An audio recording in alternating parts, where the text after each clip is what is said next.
Conduct rule में जो हम शुरुआत करें वो रूल नंबर 4 से आगे चलते हैं। हम लोग पढ़ रहे हैं सीसीएस कंडक्ट रूल्स। ईयर कौन सा था? कंडक्ट रूल्स 1964 ईयर था। कल आप लोगों ने एप्लीकेबिलिटी हो, डिफिनेशंस हो या इसके अलावे आप लोगों ने रूल 3 को पढ़ा था। रूल 3 अपने आप में थोड़ा सा बड़ा रूल था। आपको याद है जब मैं फैमिली का डिफिनेशन आप लोगों को पढ़ा रहा था, उस वक्त मैंने एक चीज कहा था कि फैमिली का डिफिनेशन रूल 4 के लिए हम क्रम से ही चलेंगे, थोड़ा बहुत लास्ट में चल के ऊपर नीचे कर लेंगे। आज रूल 18 जरूर पढ़ लेंगे, रूल 13 18 ये सब इंपॉर्टेंट है तो पढ़ लेंगे, ताकि कुछ छोटे छोटे रूल्स बच्चे जो नेक्स्ट क्लास में वेडनेसडे में हम कंप्लीट करके सीसीए रूल की तरफ, क्लासिफिकेशन कंट्रोल अपील की तरफ चले उस हिसाब से। देखिए इसमें जो हम लोग रूल 4 पढ़ने जा रहे हैं, रूल नंबर 4 बात करता है इसके लिए। चला देखिए, मैं रूल नंबर 4 में जरा इसका स्ट्रक्चर देखिए कुछ इस तरह से। रूल नंबर 4 में 3 बातें कही गई है, 4.1, 4.2 और 4.3। अब देखिए जो फैमिली का डिफिनीशन है, जो मैंने आपको बताया था फैमिली का डिफिनीशन, ये 4.1 और 4.3 इन दोनों के लिए क्या होगा, डिपेंडेंसी क्राइटेरिया को रिमूव कर दीजिएगा। रिमूव डिपेंडेंसी क्राइटेरिया, इसका मतलब आप लोग समझ गए होंगे।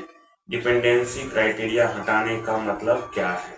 मतलब है कि गवर्नमेंट सर्वेंट, उनके स्पाउस जो भी हैं साथ रह रहे हैं या नहीं रह रहे हैं, उसके बाद सन, स्टेप सन, डॉटर,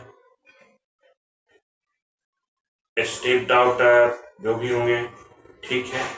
उसके बाद मैंने कहा था पर्सन्स डिपेंड, ये सारे में डिपेंडेंसी क्राइटेरिया रखते थे, लेकिन देखिए अभी डिपेंडेंसी क्राइटेरिया हमने माइनस कर दिया है, गायब कर दिया है उससे। प्लस जो पर्सन्स मैरिज से आपसे जुड़े हुए हैं या बाय ब्लड जुड़े हुए हैं, ठीक है, बाय ब्लड जुड़े हुए हैं, ये सारे पर्सन्स जो कह सकते हैं कि रिलेटेड बाय ब्लड और बाय मैरिज है, डिपेंडेंसी क्राइटेरिया नहीं रहेगा।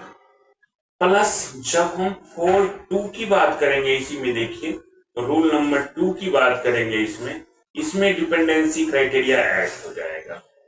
इसमें क्या होगा, डिपेंडेंसी क्राइटेरिया मतलब जो नॉर्मल फैमिली डिफिनेशन है वही रहेगा 4.2 के लिए। सिर्फ 4.1 और 4.3 के लिए फैमिली के डिफिनेशन में क्या आ गया, चेंज आ गया। ऐसा क्यों आ गया? आप जब इस क्राइटेरिया को पढ़ेंगे तो आपको लगेगा कि अच्छा ये तो होना ही था। 4.1 में क्या कहता है, सबसे पहले रूल 4 का हेडिंग क्या है ये देखिए, employment of near relative, employment of near relatives, employment of near relatives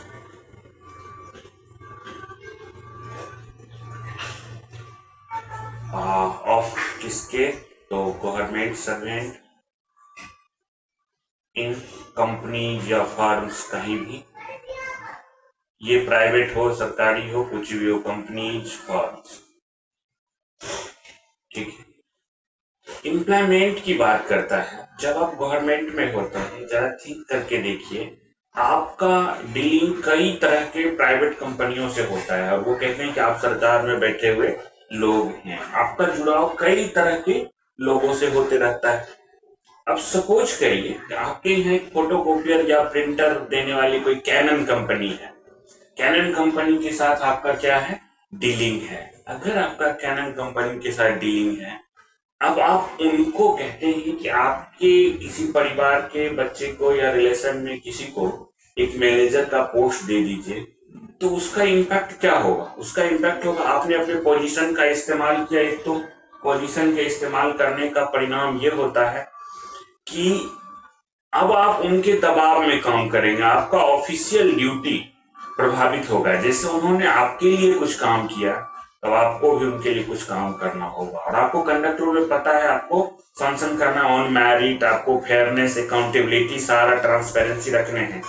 तब आपका वो चीजें नहीं आएगा। डेडिकेशन टू ड्यूटी ना आके ऑनेस्टली आप क्या करेंगे, उस कैनन कंपनी के फेवर में काम करने लगेंगे। तो पहला पहला रूल यही कहता है 4.1 कि जो गवर्नमेंट सर्वेंट है वो शैल not use its position, shell not use its position, किसके लिए, अपना जो भी उनका पोजीशन है सरकार में है, वो अपने फैमिली मेंबर का एम्प्लॉयमेंट के लिए किसी कंपनी या फर्म में। तो government servant shall not use its position किस पर्पज से, टू सिक्योर, कह सकते हैं एम्प्लॉयमेंट,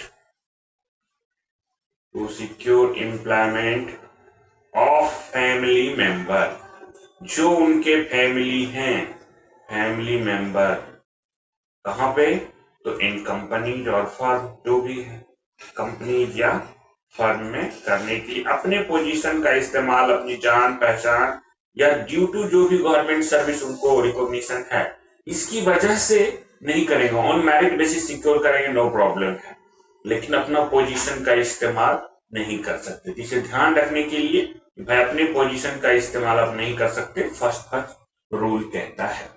फर्स्ट के बाद देखिए जरा फर्स्ट के बाद सेकेंड में बात करते हैं। सेकेंड के लिए नॉर्मल है फैमिली का डिफिनीशन, आपको क्लियर पता चलेगा क्यों नॉर्मल रखा गया, ठीक है। अच्छा पहले फर्स्ट के बाद थर्ड पे बात कर लेते हैं, जिसके लिए फैमिली का डिफिनीशन क्या है आपका, सेम ही रहता है। अगर देखिए थर्ड बड़ा प्रिकॉशनरी बात कहता है कि अगर कोई गवर्नमेंट सर्वेंट है, ठीक है, और मान लीजिए वो आपके फैमिली मेंबर कोई हैं, आपके फैमिली मेंबर ऑलरेडी किसी कंपनी, किसी फर्म में आपके साले या साले के लड़के या कोई भी मान लीजिए आपके भाई के भाई या भाई के बच्चे, कोई भी ऐसे हैं उस कंपनी में पहले से लगे हुए हैं। अब आप अपने ऑफिशियल ड्यूटी के डिस्चार्ज में, ठीक है, उसी कंपनी को कोई फर्म देने जा रहे हैं जहां पे क्या है, आपके फैमिली मेंबर्स जो हैं एम्प्लॉयड हैं उस फर्म में, उसी फर्म या कंपनी में आपके फैमिली मेंबर एम्प्लॉयड है।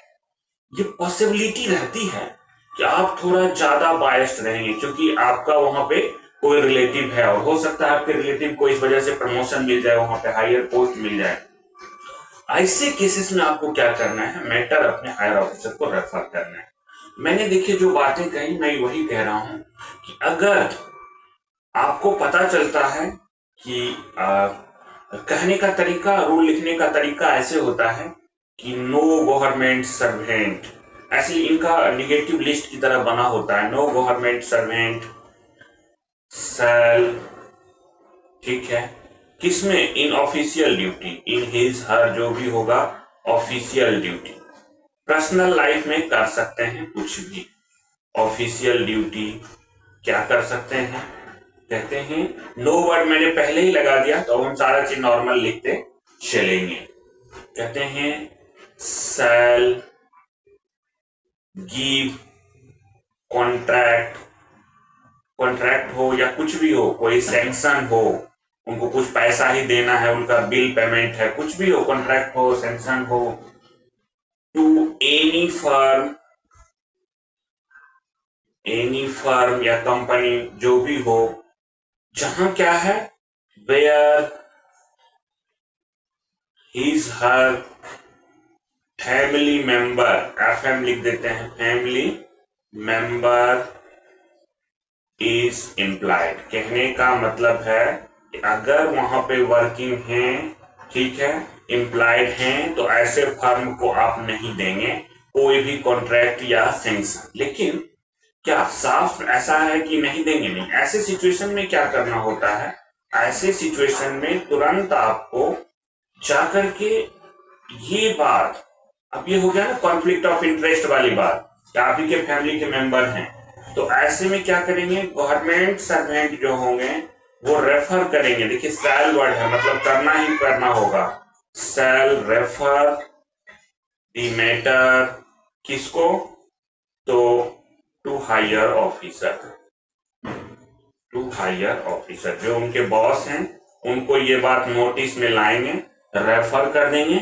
और act as per higher officer guideline. अब इनका नहीं कुछ चलेगा, अब उनको लगेगा तो हटा देंगे, नहीं वो बोलेंगे तुम काम करो, बस इतना ही काम देंगे जिसमें कि प्रभावित न कर सकें। Act as per higher officer जो भी हैं, superior boss, higher officer advice, या कहिए उनके ही इंस्ट्रक्शंस गाइडलाइंस जो भी हों उसी में इनको काम अब करना। क्लियर?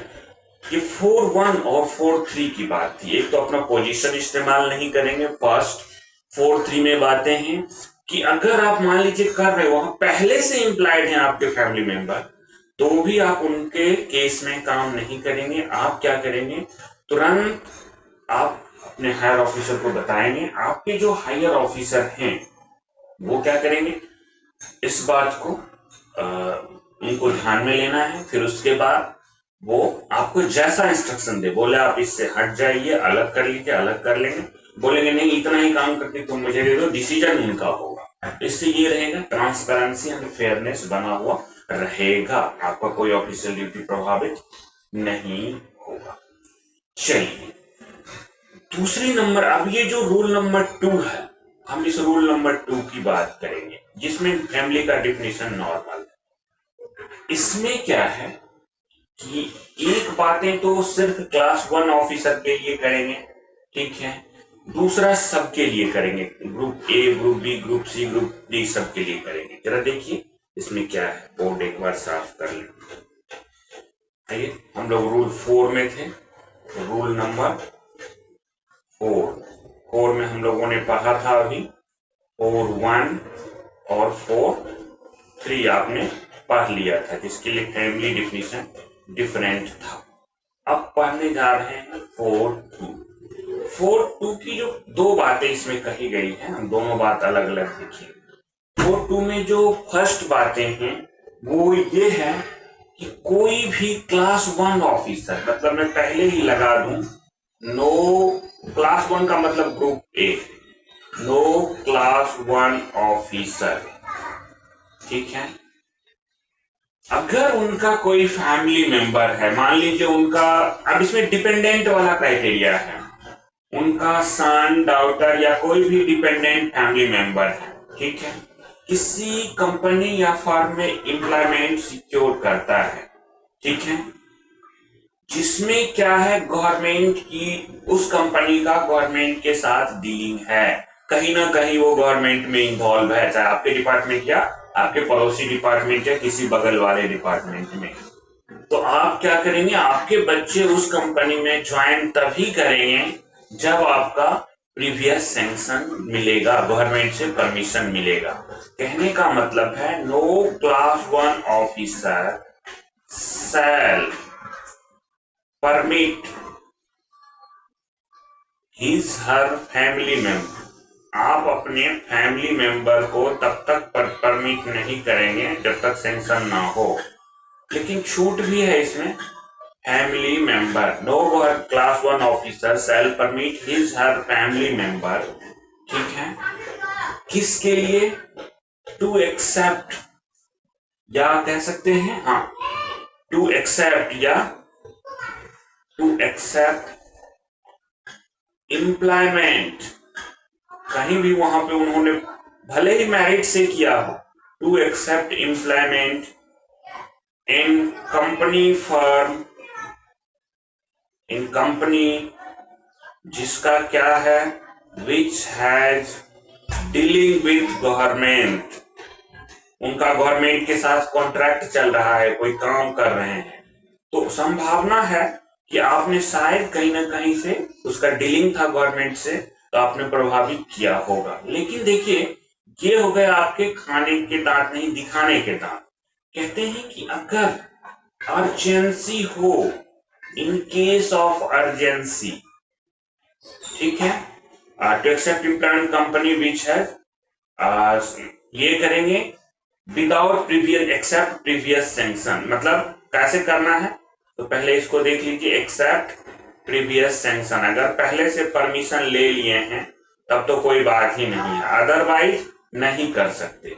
लेकिन इसमें क्या है, अगर इन केस ऑफ अर्जेंसी हो, इन केस ऑफ अर्जेंसी हो तब क्या करेंगे। अब वो बोलेगा नहीं नहीं तुम आइदर एक्सेप्ट करो, इंटरव्यू लिया, कहा यहाँ एक्सेप्ट करो, नहीं तो जाओ फिर हम किसी और को लेंगे, तुम गवर्नमेंट में जाओगे, परमिशन लोगे, अपने मैरिज से सिक्योर किया है। अर्जेंसी के केस में क्या होता है, एम्प्लॉयमेंट जो है प्रोविजनली एक्सेप्ट कर लिया जाएगा, एम्प्लॉयमेंट इज एक्सेप्टेड प्रोविजनली। आप प्रोविजनली एक्सेप्ट कर लेते हैं कि ठीक है मैंने एक्सेप्ट कर लिया, और ये किसका सब्जेक्ट टू होगा, सब्जेक्ट टू गवर्नमेंट अप्रूवल, कि भाई गवर्नमेंट को हम आके बताएंगे, उनको कोई ऑब्जेक्शन नहीं है तो कोई बात नहीं है। और आप तुरंत क्या करेंगे, गवर्नमेंट को आपके प्रोविजनली ये करके गवर्नमेंट को रिपोर्ट कर देंगे, बता देंगे, गवर्नमेंट को कोई ऑब्जेक्शन नहीं है, then you can continue. Objection है अगर आपको मना हो गया कि आप नहीं करा सकते बच्चों को, आपको ये क्लास 1 ऑफिसर के लिए है। देखिए मैंने पहले ही लिख दिया था, no class 1 officer plus family का डिफिनीशन भी, जो बड़ा वाला फैमिली है जहाँ वो नहीं लागू होगा, छोटा वाला जहाँ डिपेंडेंसी का क्राइटेरिया है, जो नॉर्मल फैमिली है, जो पूरे रूल में लागू होता है, वो वाला फैमिली लागू होगा।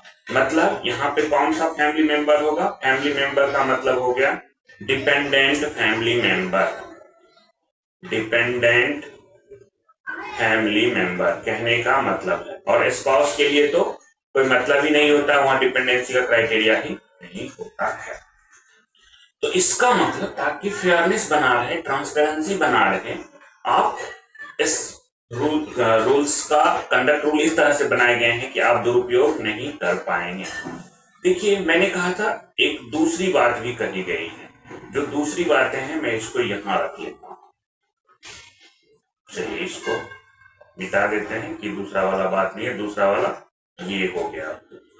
सेकेंड नंबर जो बातें रोमन 1 रोमन 2 में कही गई है, तो हम भी रोमन 1 रोमन 2, हालांकि इतना याद रखने की आपको जरूरत नहीं पड़ेगी, रोमन में रूल 3 को छोड़ के बाहर नहीं पूछता है, फिर भी पढ़ते वक्त आप देख लीजिए। रोमन 2 में कहा गया है कि कोई भी गवर्नमेंट सर्वेंट, अब क्लास 1 के लिए बात नहीं किया गया है, कोई भी गवर्नमेंट सर्वेंट है, अगर उसको पता चलता है, ठीक है, कि भाई उनका जो फैमिली मेंबर है वो कहीं किसी कंपनी या फर्म में एम्प्लॉयमेंट एक्सेप्ट किया है, एज सून एज ही बिकम अवेयर, तो तुरंत क्या करेंगे, गवर्नमेंट को इंटीमेट करेंगे। गवर्नमेंट सर्वेंट का काम है कि एज सून एज, ज्यों ही और सी जो भी है बिकम्स अवेयर, अवेयर होते हैं, becomes aware about the employment of family member, employment of family member, कहां पे, इन कंपनी फर्म, कोई भी कंपनी या फर्म में अवेयर होते हैं। देखिए सूचना तो हमेशा ही देना पड़ता है, क्योंकि कई चीजों के लिए डिपेंडेंसी क्राइटेरिया में चेंज आता है, तो वो तुरंत क्या करेंगे, फोर्थ विद, तुरंत इमीडिएटली, एज सून एज हमने लिख रखा है, वो क्या करेंगे, एक्सेप्टेंस को इंटीमेट करेंगे। एक्सेप्टेंस ऑफ एम्प्लॉयमेंट जो है, एक्सेप्टेंस ऑफ एम्प्लॉयमेंट क्या होगा, shall be intimated to government, shall be intimated to government, government को आप बताएंगे। अच्छा एक चीज और बताना पड़ेगा, अब ये जब बता रहे हैं तो साथ साथ ये भी बताएंगे कि क्या कोई उस कंपनी के साथ ऑफिशियल डीलिंग था प्रीवियस में, या अभी हो गया है कोई ऑफिशियल डीलिंग, ऐसा भी आपको बताना पड़ेगा। प्लस क्या बताएंगे, हैड या हैज, पहले था या अभी है, एनी ऑफिशियल डीलिंग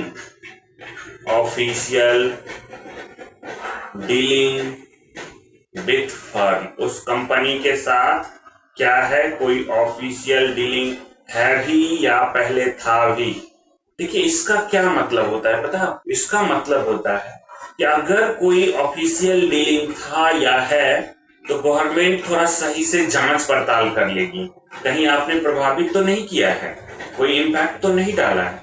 अदरवाइज अगर कोई ऑफिशियल डीलिंग ना था ना है और उसमें आपके बच्चे या फैमिली मेंबर सर्विस इंश्योर किए हैं तो जस्ट आप इंटीमेट करेंगे। इसका पर्पस दो है, एक तो डिपेंडेंसी का क्राइटेरिया होता है जिससे कई बेनिफिट्स आप ले रहे होते हैं, चाहे मेडिकल बेनिफिट्स अवेल कर रहे हो, एलटीसी बेनिफिट्स कर रहे हो या पेंशन बेनिफिट्स के लिए नॉमिनेट करके रखते हैं, वहां पे वो सब एलिजिबल होते हैं। आप आगे के रूल्स में पढ़ेंगे, एलटीसी हो या सीजीएचएस ये सब रूल पढ़ेंगे या फिर आप पेंशन रूल पढ़ रहे होंगे तो डिपेंडेंसी क्राइटेरिया वहां पे हम देखेंगे, हर जगह पे ये डिपेंडेंसी क्राइटेरिया आते रहेगी। तो उस पर्पस से भी इसमें ये ऑल गवर्नमेंट सर्वेंट के लिए किया गया है, ठीक है।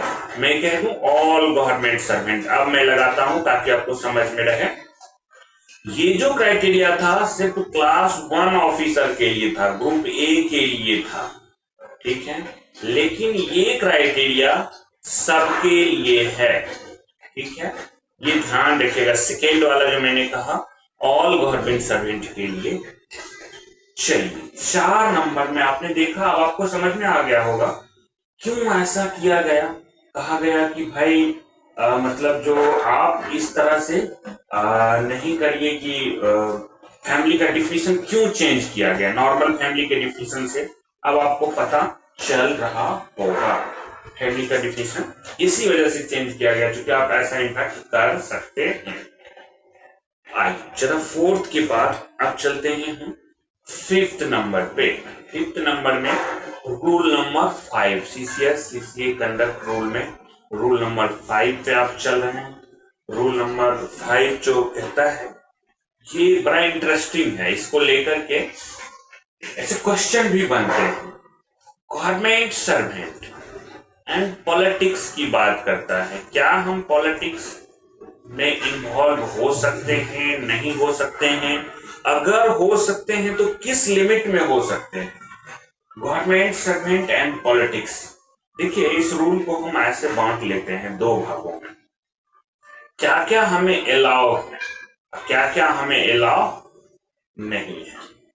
सबसे पहले चलते हैं नो एडमिसिबल, गवर्नमेंट सर्वेंट के लिए ये परमिसिबल नहीं है, नो एडमिसिबल।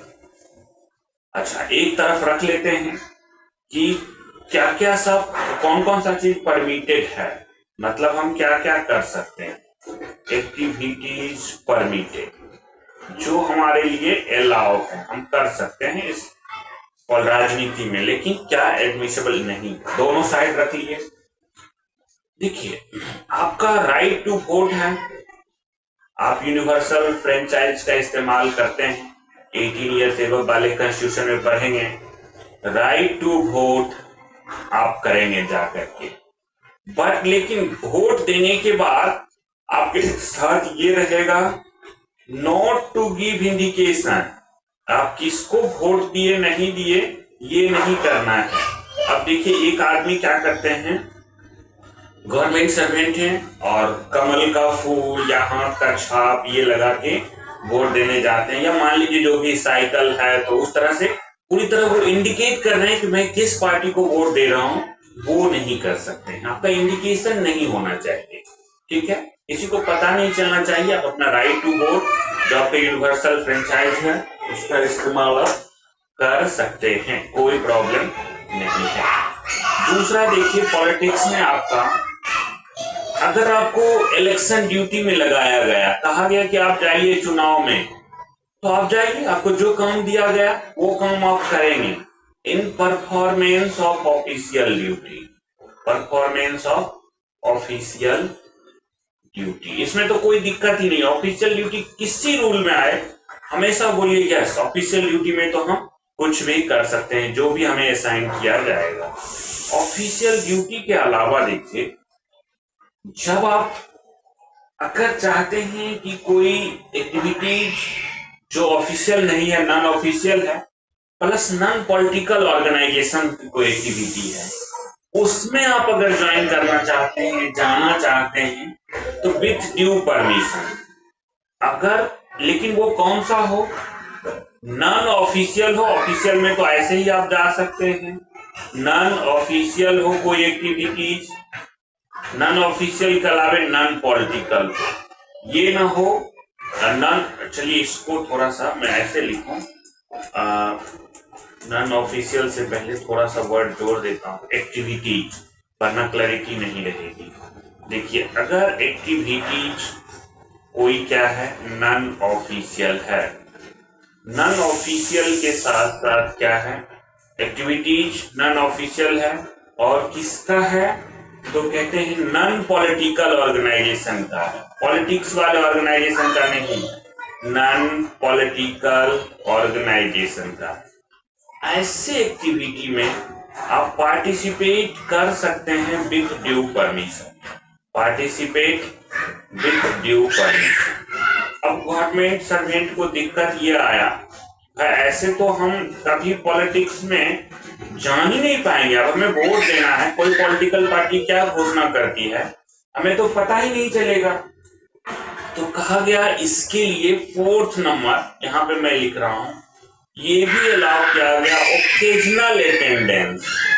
ओकेजनल, देखिए ये हो गया असली खाने के दाम, ओकेजनल अटेंडेंस, ठीक है, ओकेजनल अटेंडेंस कहाँ पे, इन पॉलिटिकल मीटिंग। अगर कोई नेता कुछ इस तरह का चीज कर रहा है तो ओकेजनल, कभी कभी आप सिर्फ जानकारी के पर्पज से, ये नहीं कि आप उसमें एक्टिवली पार्टिसिपेट करने चले गए, कभी कभी ओकेजनल जाके पता करने के लिए आप चले गए, आप उसमें अलाउ रहेगा। देखिए एक संस्था है, मैं उसका नाम ले रहा हूं, जीआईडी में आपको मिलेगा, गवर्नमेंट ऑफ इंडिया डिसीजन में, वो फाइट अगेंस्ट करप्शन करती है, उसका नाम है संयुक्त सदाचार समिति। मैं SSS लिखता हूं शॉर्ट में याद रखने के लिए, इसको कहते हैं संयुक्त सदाचार समिति, सदाचार समिति, ठीक है। ये क्या करती है, फाइट अगेंस्ट करप्शन, करप्शन के अगेंस्ट लड़ती है, ये कोई पॉलिटिकल नहीं है ऑर्गेनाइजेशन। अगर आप इस पार्टी को ज्वाइन करना चाहें, ठीक है, तो ये परमिटेड है, इसके लिए कोई परमिशन की जरूरत नहीं है।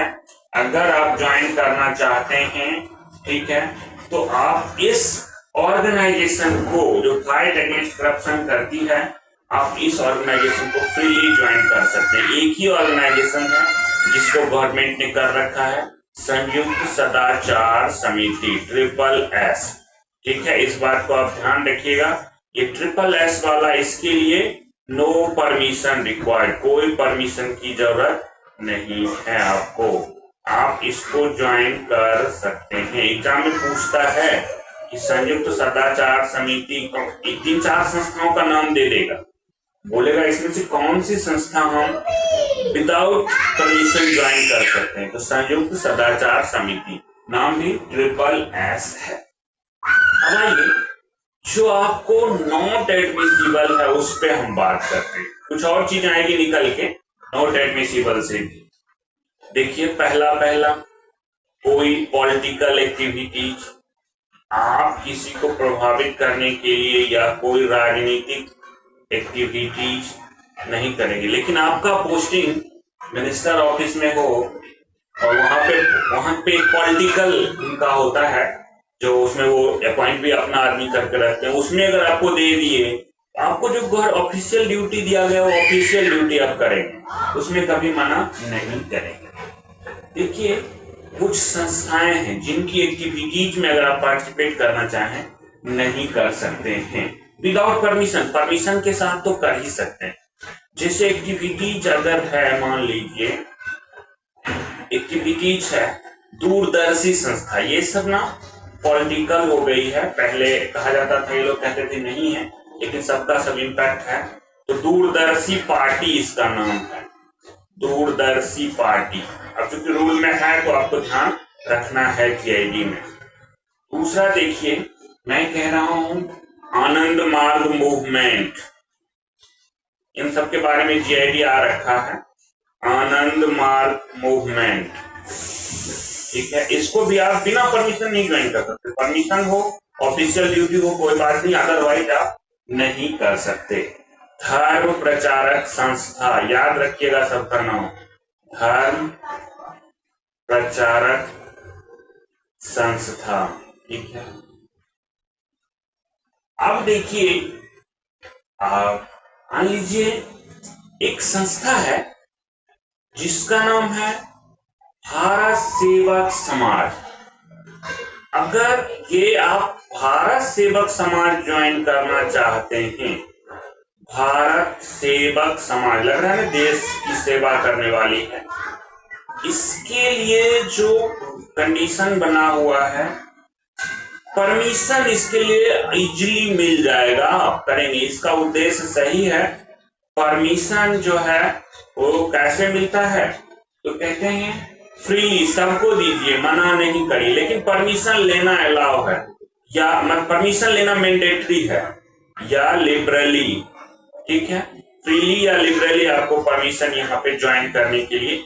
ये कौन सा है, एक संस्था है जिसका नाम मैंने लिया भारत सेवक समाज, इसे शॉर्ट में आप BSS बोलेंगे, जिसके लिए सरकार ने बोल रखा है कि परमिशन दीजिए, हर किसी को दीजिए, देख लीजिए, मतलब फ्रीली लिबरली इस संस्था में दे सकते हैं।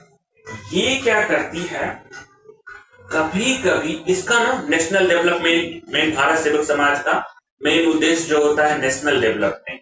अब ये एक और काम एक्टिविटीज आयोजित करती है, इसका BSS का, भारत सेवक समाज का एक स्पेशल एक्टिविटीज है श्रमदान।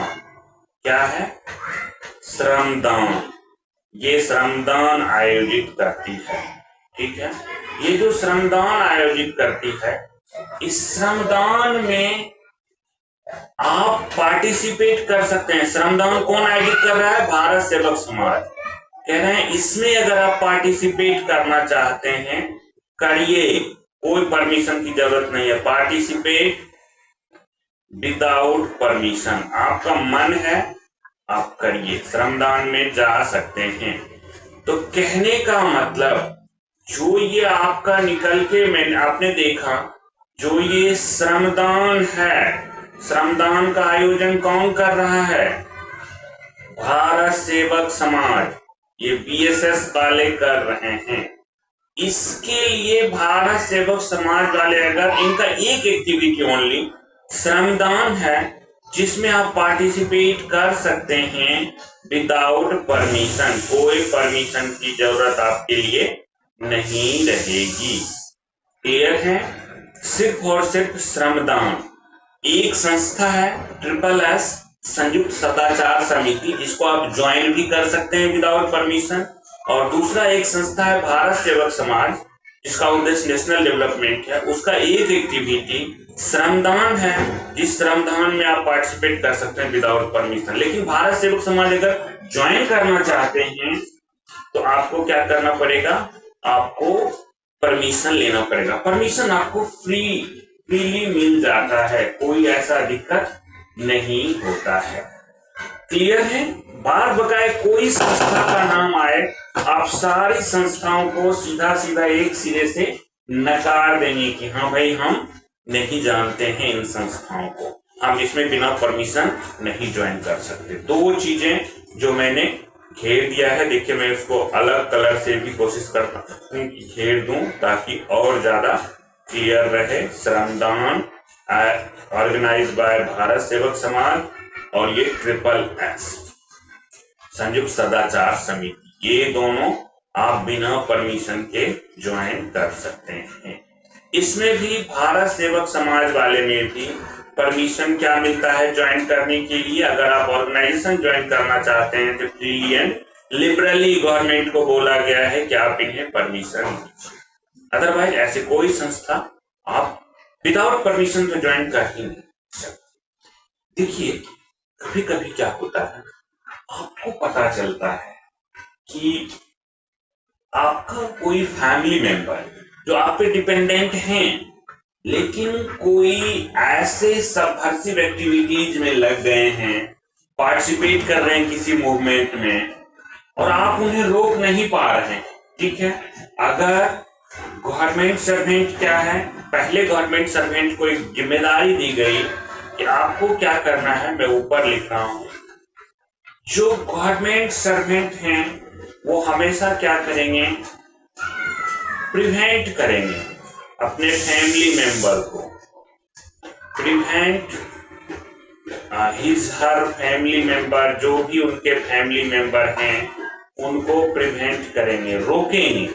किसके लिए, तो कोई भी ऐसा पार्टिसिपेट इन पॉलिटिकल मूवमेंट या सबवर्सिव एक्टिविटी उसमें नहीं करने देंगे, ये मना करेंगे कि नहीं करना है आपको to participate in political movement. ऐसा कई पॉलिटिकल मूवमेंट होते रहते हैं, आपको या आपके फैमिली मेंबर को नहीं जाना है, आपको उनको रोकना है। पॉलिटिकल मूवमेंट के अलावे मैं लिख रहा हूं सबवर्सिव एक्टिविटी, सबवर्सिव एक्टिविटी कहीं भी रोकना है। लेकिन कई बार क्या होता है, गवर्नमेंट सर्वेंट ऐसा करने में सक्षम नहीं है। देखिए, अगर if unable to do so, unable to do so, अगर ऐसा करने में सक्षम नहीं है, इंटीमेट गवर्नमेंट, सरकार को बता दीजिए कि भाई ये मेरी बात नहीं मान रहा है, सरकार उस पर नजर रख लेगी। ठीक है। गवर्नमेंट का कहना है कि गवर्नमेंट सर्वेंट सिर्फ खुद ना ज्वाइन करें बल्कि अपने परिवार वाले फैमिली मेंबर्स को भी ज्वाइन करने से रोकें। अगर ऐसा नहीं कर पा रहे हैं, if unable to do so है ऐसा, तो आप क्या करिए, इंटीमेट करिए गवर्नमेंट। क्लियर, इस बात को आपको ध्यान रखना है। अगर आप अनेबल हैं तो इंटीमेट। चलिए, रूल 5 में मतलब आप खुद भी ना जाएं, परिवार वाले भी ना जाएं, सबको आपको रोकना है। नहीं रोक पाए तो सरकार को बताएं। इससे क्वेश्चन आता है, संयुक्त सदाचार समिति या कुछ ऐसे भारत सेवक समाज का श्रमदान से बनाते हुए क्वेश्चन आपको दे देगा। कितना फाइन अंतर है कि भारत सेवक समाज का सिर्फ श्रमदान में आप पार्टिसिपेट कर सकते हैं विदाउट परमिशन, अदरवाइज ज्वाइन करने के लिए परमिशन चाहिए। चलिए, इसके अलावे अब आगे बढ़ते हैं। 5th में इतना है, 5th में इससे ज्यादा नहीं, छोटे छोटे कुछ रूल्स हैं। Rule 6, rule number 6, rule number 6 कहता है ज्वाइनिंग ऑफ एसोसिएशन। थोड़ा सा रिपीटेशन आपको लगेगा, जो जीआईडी वहां पे हमने पढ़ा आप उसमें भी देखेंगे, लेकिन ये जो रूल 6 है एक रिस्ट्रिक्शंस लगाता है कि भाई ऐसे में तब कभी अलाउ नहीं करेंगे। Joining of association by government servant या उसका फैमिली मेंबर, जो बता रहे हैं सब पे लागू रहेगा। देखिए, कभी भी कहते हैं, मैं शब्द इस्तेमाल करता हूं, अगर सेल, मतलब सेल का मतलब है परमानेंट, कोई इफ एंड बट नहीं है। ऐसा एसोसिएशन कभी नहीं ज्वाइन करेंगे गवर्नमेंट सर्वेंट या उनके family member, shall not join. ठीक है, या मेंबर होना कैसे, एसोसिएशन जिसकी एक्टिविटीज क्या है, जिसकी एक्टिविटीज, वो जो भी एक्टिविटीज कर रही है वो है against sovereignty and integrity of India, sovereignty and integrity, देश की एकता अखंडता के अगेंस्ट है। जैसे सिमी, अब आप सिमी ज्वाइन करने के लिए आपको परमिशन ही नहीं मिलेगा। ठीक है, वो चूंकि इंडिया के अगेंस्ट, इंडिया की इंटीग्रिटी सॉवरेनिटी के अगेंस्ट काम करता है, तो ऐसे आपको नहीं मिल सकता है। ऐसी संस्थाएं जो पब्लिक ऑर्डर के अगेंस्ट हो, इनकी एक्टिविटीज क्या है, अगेंस्ट पब्लिक ऑर्डर, कभी नहीं मिलेगा। ठीक है। और थर्ड कहते हैं ऐसी संस्थाएं जो मॉरलिटी के अगेंस्ट हो। मॉरलिटी कहां से आती है, मॉरलिटी का कोई नियम नहीं होता है, मॉरलिटी आती है आपके सोसाइटी के जो बिहेवियर के स्टैंडर्ड होते हैं, मॉरलिटी, उसी से मॉरलिटी निकल के आती है। ठीक है, मॉरलिटी कहीं बाहर से कुछ भी नहीं आती है, ध्यान रखिएगा। आपके सोसाइटी का बिहेवियर स्टैंडर्ड होता है। एक जमाने थे आदमी कभी कोई कपड़ा नहीं पहनते थे, घूमते थे, तब की मॉरलिटी वो थी। धीरे धीरे डेवलपमेंट हुआ, आज की मॉरलिटी ये है कि हम बिना कपड़े के नहीं घूमते हैं। तो अगर कोई संस्था जो समाज में एग्जिस्टिंग मॉरलिटी है या पब्लिक ऑर्डर है या सॉवरेनिटी एंड इंटीग्रिटी के अगेंस्ट है, ऐसे कोई भी संस्था आप ज्वाइन नहीं कर सकते और ना ही इसके लिए आपको सरकार परमिशन देगी। ये कंडक्ट रूल सिर्फ गवर्नमेंट सर्वेंट के लिए नहीं, इंटीमेशन है कि ये तो मिलेगा ही नहीं, सरकार के लिए भी है। ऐसी संस्थाओं में कभी आप ज्वाइन करने के लिए कोई परमिशन ना दे। ठीक है, आइए अब चलते हैं रूल 7। रूल 7 में हम बात करते हैं, जरा छोटे छोटे रूल्स हैं। डिमोन्स्ट्रेशन एंड स्ट्राइक की बात की गई है। रूल 7 इसमें कहा गया है क्या आप डिमोन्स्ट्रेट कर सकते हैं, डिमोन्स्ट्रेशन एंड स्ट्राइक। आइए सबसे पहले स्ट्राइक पे बात करते हैं। स्ट्राइक क्या है? स्ट्राइक में आपको, ठीक है, आपके चाहे सर्विस मैटर से ही क्यों ना हो, स्ट्राइक क्या होता है? स्ट्राइक में दूसरों लोगों के राइट को आप दबा देते हैं, चक्का जाम कर देते हैं। ठीक है, ये स्ट्राइक आपको कभी परमिसिबल नहीं होगा। आप अपने सर्विस मैटर में कोई भी आप इसमें एनी फॉर्म ऑफ स्ट्राइक आप क्या कर सकते हैं? आप कहिए तो गवर्नमेंट सर्वेंट के लिए ये कहा गया है, रिसोर्ट टू और एनी वे अवेट। आप खुद डायरेक्ट ना होकर के उसमें इन्वॉल्व होते हैं। एनी फॉर्म ऑफ स्ट्राइक आप खुद सामने फ्रंट पे नहीं आते हैं, ये भी आप नहीं कर सकते हैं। एनी फॉर्म ऑफ स्ट्राइक, ठीक है, स्ट्राइक एकदम अलाउ ही नहीं है। आप कह सकते हैं ये दूसरों के ना राइट को छीन लेता है, कोर्सन करता है, या कहिए ये तरह तरह की फिजिकल ड्यूरेस भी उत्पन्न करता है।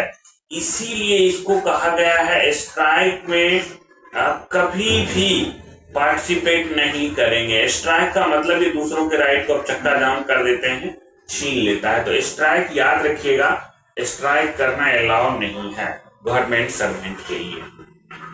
बाहर के लोग, पॉलिटिकल पार्टी के लोग वो करते रहते हैं, ठीक है, उनकी बातें अलग होती है।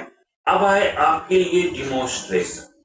डिमोन्स्ट्रेशन क्या है? प्रदर्शन। प्रदर्शन के कई तरीके होते हैं डिमोन्स्ट्रेट करने का, अपनी बातें रखने की, ठीक है। तो ना गवर्नमेंट सर्वेंट ऐसा किसी भी डिमोन्स्ट्रेशन में भाग नहीं लेंगे। नो मतलब कह सकते हैं गवर्नमेंट सर्वेंट या उनका जो भी फैमिली मेंबर है, नॉट इंगेज्ड, ऐसा नहीं करेंगे। नॉट इंगेज हिमसेल्फ हरसेल्फ, जो भी हो फैमिली मेंबर्स, इसमें ऐसा डिमोन्स्ट्रेशन, चाहे वो कोई भी डिमोन्स्ट्रेशन अलाउ तो है, कर सकते हैं आप, शांतिपूर्ण प्रदर्शन कर सकते हैं। रोज बोलेंगे आधे घंटे आप काला कपड़ा बांध के जैसे पहले बैठते थे, या फिर आप कहेंगे कि चलो जी हम एक जगह बैठ के आप शांतिपूर्ण अपनी बातें रख रहे हैं मौन धारण करके, या आप अपना स्मरण पत्र दे रहे हैं, या रिप्रेजेंटेशन दे रहे हैं, रिमाइंडर दे रहे हैं, वो भी एक तरह से डिमोन्स्ट्रेशन है। लिख करके आप अपनी बातों का अपना विरोध जता रहे हैं, वो अलाउ है। लेकिन ऐसा डिमोन्स्ट्रेशन जो क्या हो कि मतलब अगेंस्ट हो, किस चीज के अगेंस्ट हो? तो sovereignty and integrity of India के अगेंस्ट हो, उसमें आप कभी भी नहीं जा सकते, उसके लिए आप ऐसा कभी कुछ नहीं कर सकते। सिक्योरिटी ऑफ स्टेट के अगेंस्ट हो, सरकार कुछ नहीं सुनेगी, आप सिक्योरिटी ऑफ स्टेट ऐसा कोई डिमोन्स्ट्रेशन नहीं कर सकते, ठीक है।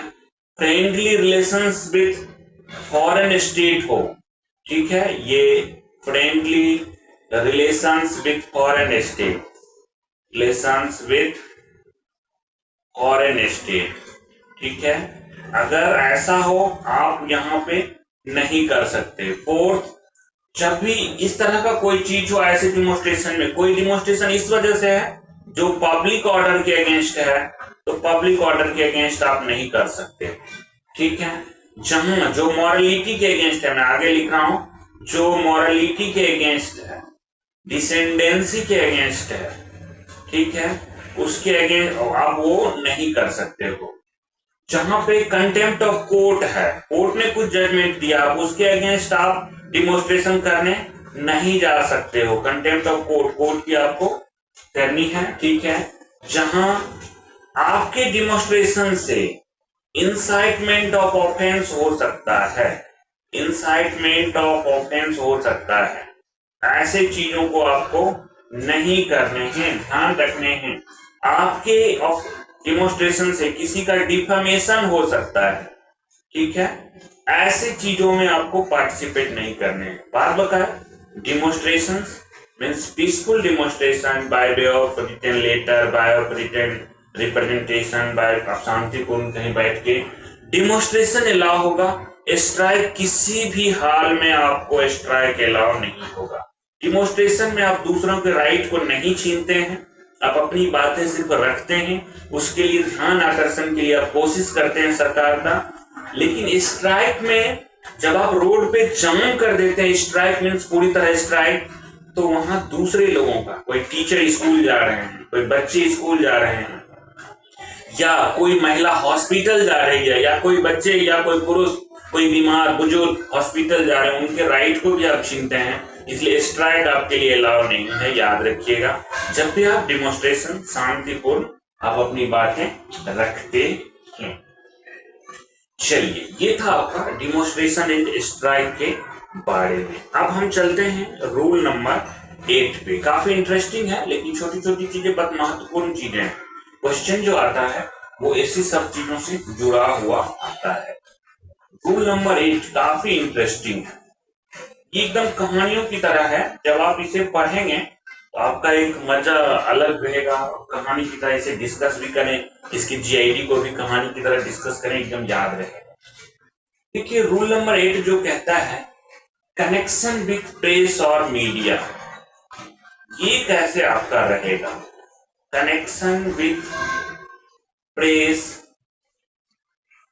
या कह सकते हैं मीडिया। अब क्या सरकार में है, मीडिया में जाके सबको मन होगा रोज टीवी चैनल पे आने लगेंगे, हर गवर्नमेंट एम्प्लॉय टीवी चैनल पे आके सामने बोलेंगे, जो डिबेट करते हैं उससे अच्छा डिबेट कर देंगे। ऐसा आप कर सकते हैं, लेकिन नहीं कर सकते। आपको कोई भी गवर्नमेंट सर्वेंट के लिए इसमें 3 बातें मुख्य रूप से कही गई है। मैं 3 बातों को आपके सामने रखता हूं, एक चार्ट फॉर फर्स्ट, सेकेंड और थर्ड के लिए हम स्पेस इधर रख लेते हैं ताकि हमारे पास काफी जगह रहे। देखिए, एक तो मैं पहले ही यहां पे लिख देता हूं एक्सेप्ट, पहले मैं एक्सेप्शन लिखता हूं। एक्सेप्ट अगर आपका ऑफिशियल ड्यूटी हो, ठीक है, कोई प्रॉब्लम नहीं, ऑफिशियल ड्यूटी में आप कर सकते हैं।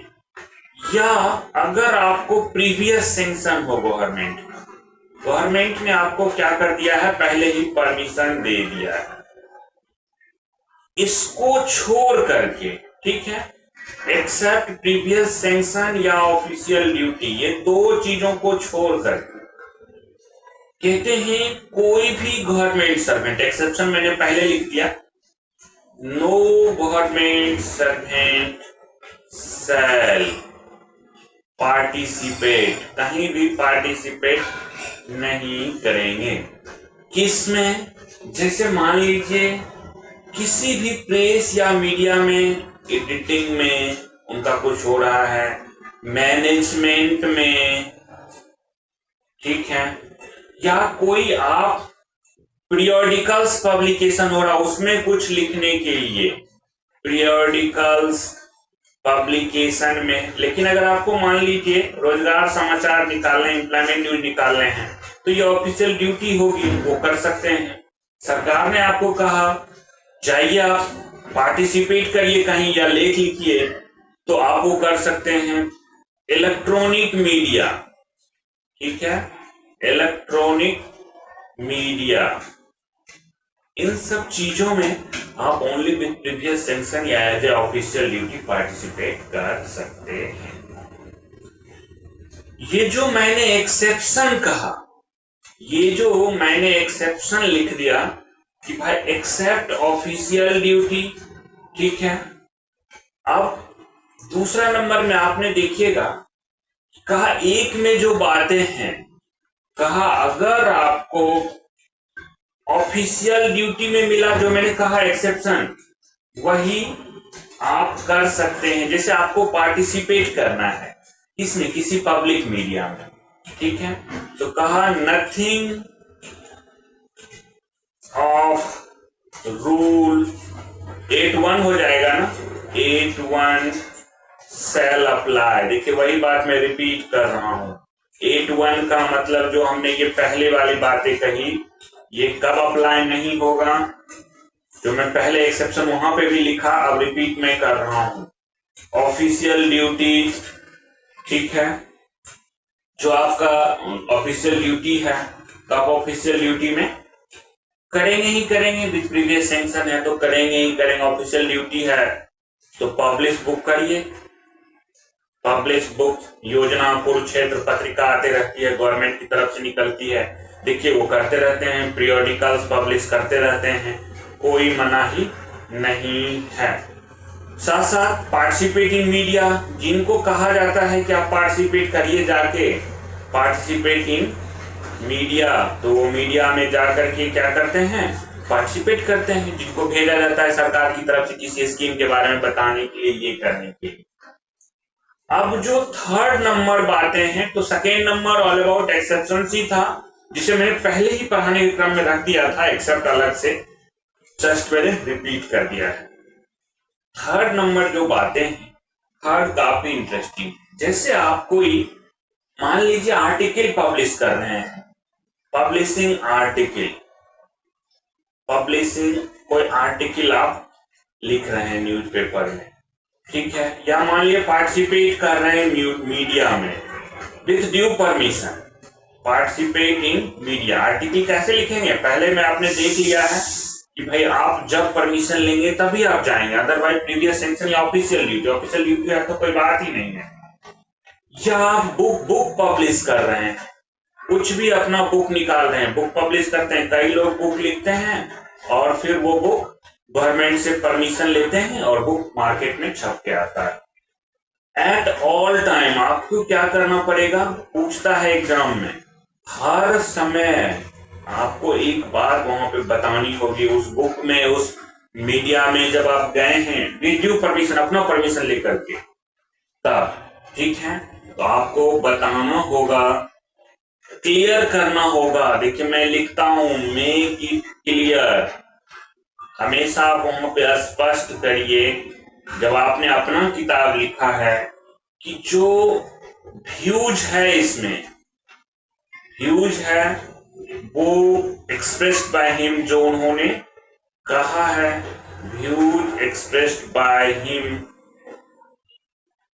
क्या है, वो उनका है, आर हिज ओन, गवर्नमेंट का नहीं है, आर हिज ओन, और नॉट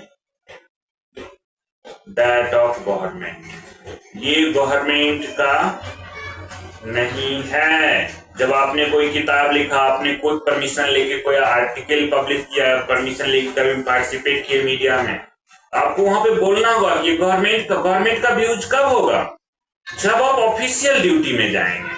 अदरवाइज जब भी आप अपना पर्सनल कर रहे हैं तो आप हमेशा बताएंगे कि व्यूज जो भी एक्सप्रेस्ड है वो हमारा नहीं है, वो किसका है, सॉरी, वो हमारा है, पर्सनल है, वो गवर्नमेंट का व्यूज नहीं है। इस बात को याद रखिए। ये भी कब, जब विथ ड्यू परमिशन आप गए हैं, अगर बिना परमिशन के तो आप जा ही नहीं सकते, तो जब आप विथ ड्यू परमिशन गए हैं, आप क्या है ऐसे, तो वहां पे आपको बताना पड़ेगा कि ये हमारा व्यूज है। आइए जरा देखते हैं, एक इसमें आया कि भाई ऑल इंडिया रेडियो AIR का अगर प्रोग्राम, एक GID है, GID भी यहीं पे पढ़ लें, अगर ऑल इंडिया रेडियो का AIR का कोई प्रोग्राम है, AIR प्रोग्राम, ठीक है, तो उसमें आपको जाने के लिए, ठीक है, छूट है, विदाउट परमिशन जा सकते हैं, और वहां पे क्या है, रिसीव कर सकते हैं कुछ, अगर जैसे आपने परफॉर्मेंस दिया तो कुछ उसके बदले अगर ऑनरेडियम मिल रहा है आप वो भी ले सकते हैं, लेकिन कंडीशन क्या है? कंडीशन है इफ, कंडीशन इसमें लग जाता है कि इफ जो ब्रॉडकास्ट हुआ है या जो आपने जिसमें पार्टिसिपेट किया है वो जो ब्रॉडकास्ट है वो प्योरली क्या है, किस पर्पज से, किस फील्ड से जुड़ा हुआ है, तो आइदर लिटरेरी, आर्टिस्टिक और साइंटिफिक होना चाहिए। लिटरेरी, आर्टिस्टिक, कुछ डांस ड्रामा इस तरह का है, आर्टिस्टिक, और या कुछ आपने वहां पे जाके कोविड के बारे में ये वो साइंटिफिक है, जल संरक्षण के बारे में बताया, ये artistic, literary, artistic and scientific. अगर ये है तो ये इसमें आप जा सकते हैं, ऑनरेडियम भी आप ले सकते हैं, ठीक है। ये जीआईडी है, पार्टिसिपेट कर सकते हैं यार प्रोग्राम में, रिसीव ऑनरेडियम। अगर आपका ब्रॉडकास्ट प्योरली, ध्यान रखिएगा, लिटरेरी, आर्टिस्टिक और साइंटिफिक है तो, अदरवाइज नहीं। चलिए रूल 8 में इतना ही। अब हम जरा रूल 9 में चलते हैं। बड़ा छोटा छोटा रूल है और सिंपल साधारण है, इसके वर्डिंग्स को भी आपको ध्यान में रखने होंगे। आइए रूल 9, रूल नंबर 9 कहता है क्रिटिसिज्म ऑफ गवर्नमेंट। आप क्या गवर्नमेंट को क्रिटिसाइज कर सकते हैं? Criticism of government. देखिए गवर्नमेंट को क्रिटिसाइज करना आपके लिए अलाउ नहीं होता है। इसमें साथ साथ आपको ध्यान रखना पड़ेगा, क्रिटिसाइज करने के लिए अगर यूनियन एसोसिएशन का मेंबर है then you can do as a office bearer. आप ऑफिस बियरर किसके हो सकते हैं? सर्विस मैटर के एसोसिएशन के, तो उसके रूप में कर सकते हैं। या आप देखेंगे कि आप ऑथराइज है गवर्नमेंट ड्यूटी के रूप में कि हाँ भाई क्रिटिसाइज करिए इन चीजों को, तो फिर आप कर सकते हैं।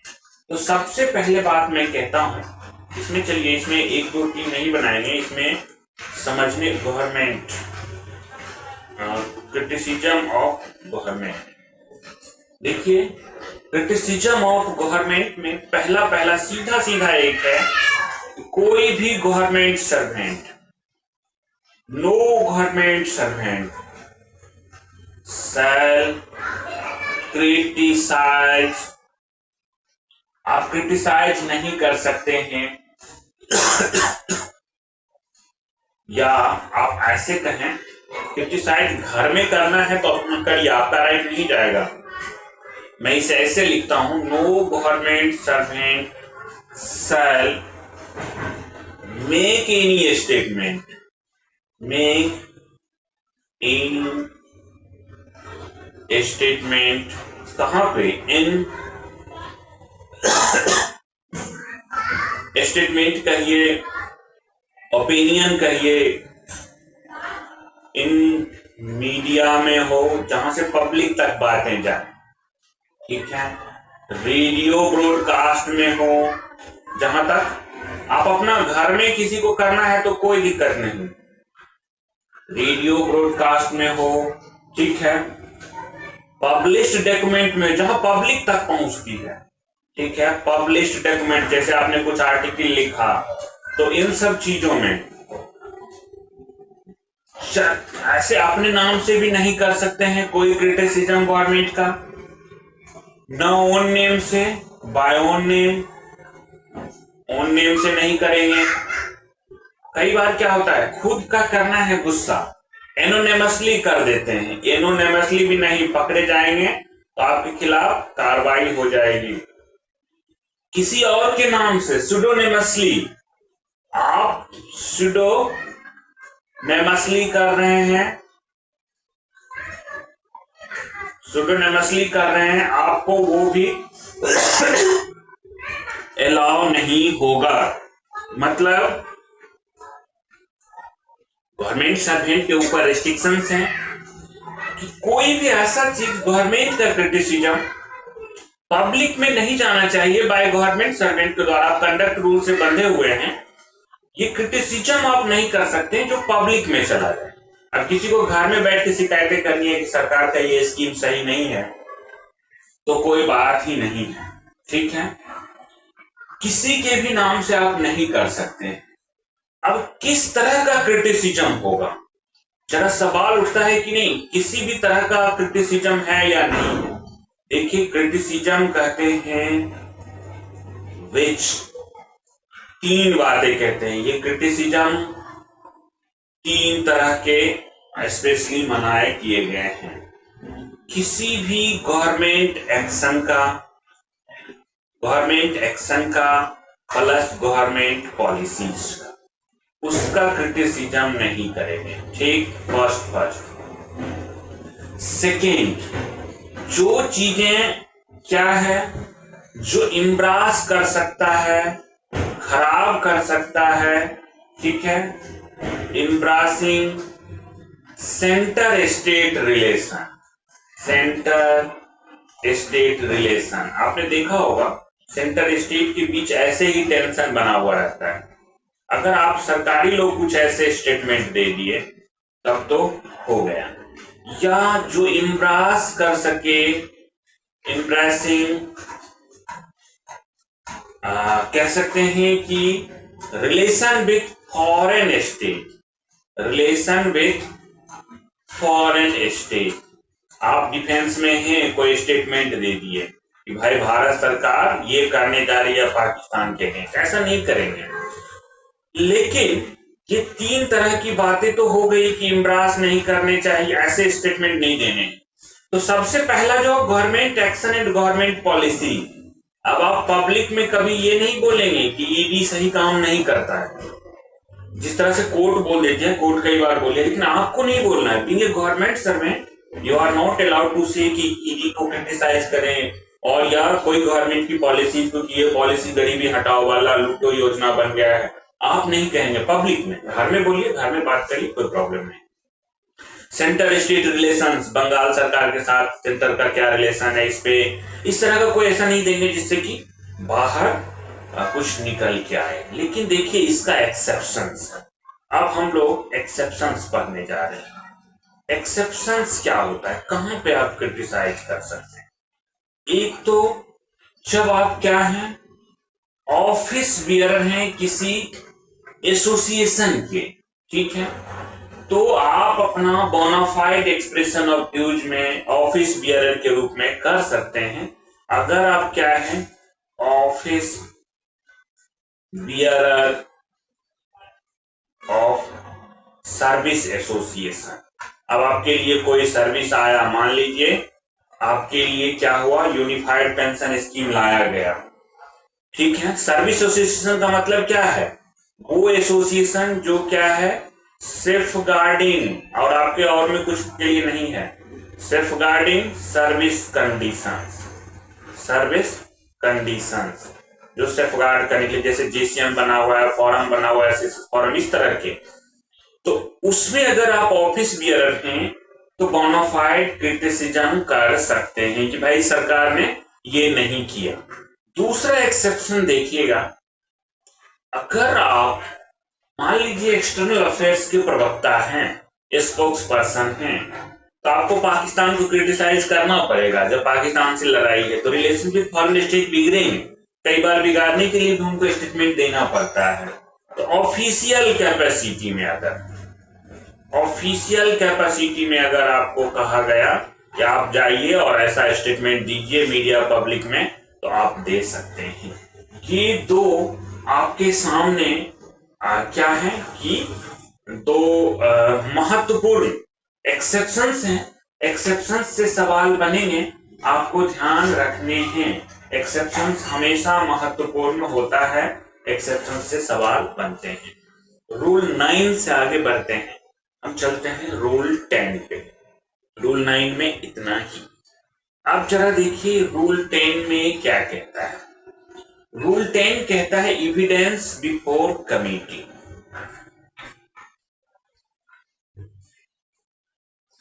रूल 10 कहता है evidence before committee. Evidence before committee. कोई कमेटी आई, क्या आपसे कोई डॉक्यूमेंट, सरकारी डॉक्यूमेंट मांगा गया, आप दे देंगे उनको इजीली? नहीं देंगे, ऐसे नहीं देंगे, आपको देखना पड़ेगा। मैं इसे दो भागों में बांट लेता हूं। क्या दे सकते हैं, क्या के लिए प्रायर परमिशन की जरूरत हमें पड़ेगी। एक साइड रखते हैं, prior permission sanction is required, prior permission, ठीक है, या सैंक्शन हमें गवर्नमेंट का रिक्वायर्ड होता है देने से पहले। किसके लिए एक्सेप्शंस कौन है इनके, एक तरफ एक्सेप्शंस रख लेते हैं भाई, एक्सेप्शंस ये सब है, ये सब हम दे सकते हैं। देखिए, अगर कोई मान लीजिए सरकार में आप बैठे हैं, आप ऐसे कहीं भी किसी को डॉक्यूमेंट नहीं दे देंगे, आपसे उम्मीद नहीं की जाएगी कि आप सरकारी डॉक्यूमेंट को किसी को बता सकते हैं।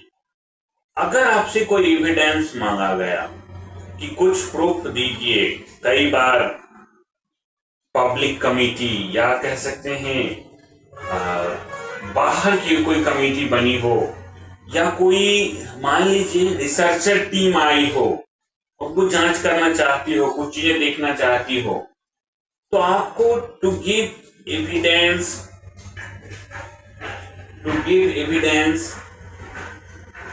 इन कनेक्शन विथ, कुछ भी ऐसे नहीं देना है, जो एक्सेप्शन बताएंगे उसको छोड़ करके, इन कनेक्शन विथ कोई भी इंक्वायरी, कुछ भी इंक्वायरी चल रही है, आपसे मांगा जाए, उन पब्लिक भी मांगे या कोई भी मांगे, कंडक्टेड बाय एनी पर्सन, ये हो गए कहने के लिए रूल, एनी पर्सन या कमेटी, ठीक है। आप उसके लिए एनी पर्सन या कमेटी कोई भी कर रहे हैं, आपको परमिशन लेके देना है, लेकिन जरा अब एक्सेप्शंस की तरफ आइए, इनको छोड़ करके ये तो कहने के साधारण आपके रूल हो गए। अब मान लीजिए कोई कमेटी जो जांच कर रही है, या जो अथॉरिटी जो जांच करने के लिए एविडेंस आपसे मांग रही है, वो क्या है, अगर अपॉइंटेड है, अपॉइंटेड बाय, किसके द्वारा अपॉइंटेड है, तो गवर्नमेंट के द्वारा। ये गवर्नमेंट में कोई भी हो सकते हैं, सेंट्रल गवर्नमेंट हो सकते हैं, स्टेट गवर्नमेंट हो सकते हैं, यूटी का गवर्नमेंट हो सकता है, ठीक है, कोई भी हो सकते हैं। एक तो गवर्नमेंट से हो, दूसरा अगर मान लीजिए पार्लियामेंट से हो, मतलब लोकसभा राज्यसभा से हो अपॉइंटेड। थर्ड, पार्लियामेंट इंडिपेंडेंट है गवर्नमेंट ऑफ इंडिया से, याद रखिएगा, हम कॉन्स्टिट्यूशन में बात करेंगे आर्टिकल 98 की, पार्लियामेंट अलग है और वो independent from government of India है। या कोई स्टेट लेजिस्लेटिव असेंबली हो किसी भी राज्य का, उन्होंने कुछ अपॉइंट किया है, तो उनके लिए आपको कोई डॉक्यूमेंट मांग रहे हैं, आप देंगे। फर्स्ट बातें हो गई कि कमेटी अगर कुछ ऐसी है तो। दूसरी नंबर बात एक्सेप्शन है, अगर कोई judicial inquiry committee, judicial inquiry committee है, जो जुडिशियल वाला कौन सा होगा, कोर्ट ने किया है, वो आपसे डॉक्यूमेंट मांगे, आप दीजिए, कोई प्रॉब्लम नहीं है, कोई प्रायर परमिशन की जरूरत नहीं है। थर्ड, जब आप मिसकंडक्ट करते हैं तो बनता है डिपार्टमेंटल इंक्वायरी कमेटी। अगर डिपार्टमेंटल इंक्वायरी कमेटी है, जांच कर रही है और कुछ एडमिनिस्ट्रेशन से डॉक्यूमेंट मांगे, किसी को पूछने की जरूरत नहीं है।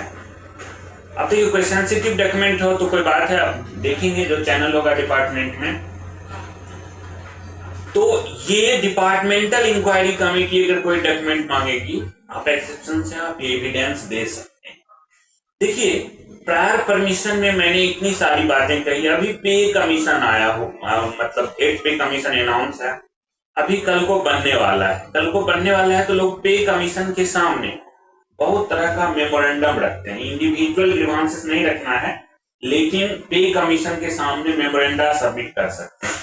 क्वेश्चन आता है कि क्या मेमोरेंडा देने से पहले पे कमीशन के सामने सबमिशन ऑफ मेमोरेंडा बिफोर पे कमीशन, क्या परमिशन की जरूरत पड़ेगी? क्या सबमिशन ऑफ, ये जीआईडी में आया था सरकार ने मेमोरेंडम किसके सामने, तो पे कमीशन को आपको देना है।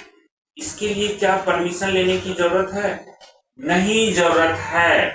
देखिए यहाँ पे ना नो परमिशन रिक्वायर्ड, आप भेज सकते हैं, कोई परमिशन की जरूरत नहीं है। जब अनाउंस होगा तो आप सब लोग भेज सकते हैं, लेकिन एक कंडीशन है कि आप ना कॉमन प्रॉब्लम रखिए, इंडिविजुअल प्रॉब्लम मत रखिए। इंडिविजुअल ग्रीवांसेस कितने का देखेगा वो? इंडिविजुअल ग्रीवांसेस को, हाँ, अगर पे फिक्सेशन में एनोमली है, इंडिविजुअल ग्रीवांसेस को आप मत रखिए, ठीक है। इसको मैंने क्रॉस कर दिया। जैसे पे फिक्सेशन में एनोमली है, कॉमन एनोमली अराइज हो रहा है, आप उसे रखिए जो सबको इंपैक्ट कर रहा है। आप अपना भेज सकते हैं मेमोरेंडम, लेकिन इंडिविजुअल नहीं कि ना जी हमें इंक्रीमेंट नहीं दिया, हमें ये नहीं दिया, हमें वो नहीं दिया, इस तरह का नहीं कर सकते। ऐसे ही पे कमीशन के अलावे एक और बॉडी बनती है, एडमिनिस्ट्रेटिव रिफॉर्म कमेटी, एआरसी। सरकार में जो कामकाज होते रहता है, डीआरपीजी के अंदर काम करती है एडमिनिस्ट्रेटिव रिफॉर्म कमेटी। इनके सामने अगर कुछ एविडेंस रखना है, प्रेजेंटिंग एविडेंस, ठीक है, अगर आपको कुछ रखना है, ये गवर्नमेंट की बॉडी है तो आप रख सकते हैं, कोई दिक्कत नहीं, नो परमिशन रिक्वायर्ड, कोई परमिशन जरूरत नहीं होगी, क्योंकि ये गवर्नमेंट की ही बॉडी है और गवर्नमेंट में सुधार के लिए आती है, एडमिनिस्ट्रेशन में रिफॉर्म एफिशिएंसी लाने के लिए अपना सुझाव देती है। इसको बोलते हैं एडमिनिस्ट्रेटिव रिफॉर्म कमेटी। क्लियर है? रूल 10 सब लोग क्लियर हैं? चलिए हम चलते हैं रूल 11 में। बहुत सिंपल सिंपल, और आप देख रहे हैं कितने इंटरेस्टिंग है। एक दो रूल थोड़ा सा टाइम कंज्यूमिंग है, इसलिए हम लोग एक क्लास एक्स्ट्रा रखते हैं थर्ड क्लास में, कि अच्छे से पढ़ पाए। आइए जरा चलते हैं रूल 11। रूल 11 की बात करते हैं। रूल 11 क्या बात करता है? रूल 11 कहता है कम्युनिकेशन ऑफ ऑफिशियल इंफॉर्मेशन। आप क्या ऑफिशियल चीजें जो काम आप डील कर रहे हैं, कम्युनिकेशन ऑफ, एक मिनट रुक जाइएगा जरा, एक मिनट जस्ट वेट कर लीजिएगा।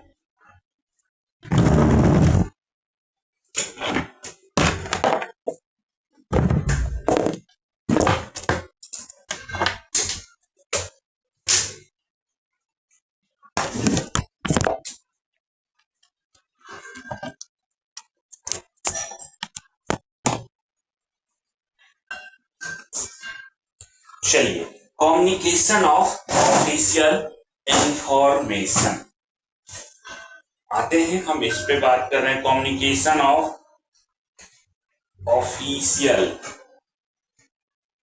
इंफॉर्मेशन, जितने काम आप डील कर रहे हैं उसके बारे में क्या बाहर बोलना है, नहीं बोलना है, इस पे हम बात करेंगे। सबसे पहले अब देखिए, इसको हम ऐसे समझते हैं कि क्या चीजें यस है, क्या चीजें नो है। आप राइट टू इंफॉर्मेशन एक्ट में आप डील करते हैं, ठीक है, आपके पास आरटीआई एप्लीकेशन आता है, तो ये यस है, हम एक तरफ यस वाला रख लेते हैं, एक तरफ नो वाला रख लेते हैं, मतलब अलाउ नहीं होगा विदाउट परमिशन, ठीक है, समझ के पर्पज से। यस वाले चीजों में जैसे कोई कम्युनिकेशन देना है, इंफॉर्मेशन देना है, किसमें? तो इंफॉर्मेशन देना है आपको आरटीआई में, अलाउ है, राइट टू इंफॉर्मेशन एक्ट के तहत आप देंगे। अगर मानिए एक तो ये हो गया, दूसरा हो गया कि मान लीजिए कोई गुड फेथ में जैसे आप रिपोर्टिंग करते रहते हैं, तो उसके लिए कुछ गवर्नमेंट ऑर्डर बना होता है, आप कह सकते हैं इन अकॉर्डेंस विथ जनरल और स्पेशल ऑर्डर, कुछ अगर बना हुआ है जनरल या स्पेशल ऑर्डर, तो आप उस जनरल या स्पेशल ऑर्डर के तहत जो भी चीजें देते हैं, आप अपनी ड्यूटी में रिपोर्टिंग करते हैं, तो उसमें आप क्या करते हैं कि गुड फेथ में बहुत सारे चीजें आप भेजते रहते हैं। गुड फेथ का मतलब होता है नेक नियत। गुड फेथ में क्या करते हैं, कम्युनिकेट करते रहते हैं, रिपोर्ट भेजते रहते हैं। जैसे देखिए बना हुआ है कोर्ट केसेस पेंडिंग कितने हैं, आरटीआई कितने आए नहीं आए, आपका एक रिपोर्टिंग सिस्टम बना होता है। आपके पास कौन से काम है, उससे जुड़ी हुई चीजें, तो आप ये गुड फेथ में कम्युनिकेट करते रहते हैं, ये करते रहेंगे, इसमें कोई मनाही नहीं रहेगी। जो बात आती है क्या नहीं अलाउ है, तो कह सकते हैं जिसके लिए आप ऑथराइज नहीं हैं, मतलब जो इंफॉर्मेशन के लिए आपको कोई स्पेशल ऑर्डर नहीं दिया गया है बाहर बोलने के लिए, वो आप कोई भी ऑफिशियल डॉक्यूमेंट, एनी आपके चाहे दोस्त ही क्यों ना मांग रहे हो, ऑफिशियल डॉक्यूमेंट, इंफॉर्मेशन जो भी हो, जिसके लिए आप क्या हैं, ऑथराइज नहीं हैं, ठीक है, वो डायरेक्टली इनडायरेक्टली कुछ भी हो सकता है, ठीक है। Government servant is not authorise, ठीक है, फॉर डिस्क्लोजर। आपको कोई स्पेशल ऑर्डर नहीं है। जैसे आपसे कोई पूछने के लिए आए कि आपके पास ये काम पेंडिंग है, ये काम है, इसमें क्या चल रहा है, क्या होने वाला है। मान लीजिए आप कोई कैडर रिस्ट्रक्चरिंग पे काम कर रहे हैं, या आप कोई सर्विस एसिमिलेशन का काम कर रहे हैं, या कोई स्कीम बना रहे हैं, पेंशन स्कीम हो, कुछ भी हो। अब आपसे बहुत सारे लोग पूछने के लिए आएंगे, आप क्या ऑथराइज हैं उसके बारे में बाहर इंफॉर्मेशन देने के लिए? नहीं देंगे अनटिल और अनलेस जब तक आपको ऑथराइज न किया जाए, तो ऐसा कोई भी इंफॉर्मेशन नहीं देंगे। देखिए इसमें ना एक बात याद रखिएगा, मैं नोट लिख करके यहाँ लिख देता हूं।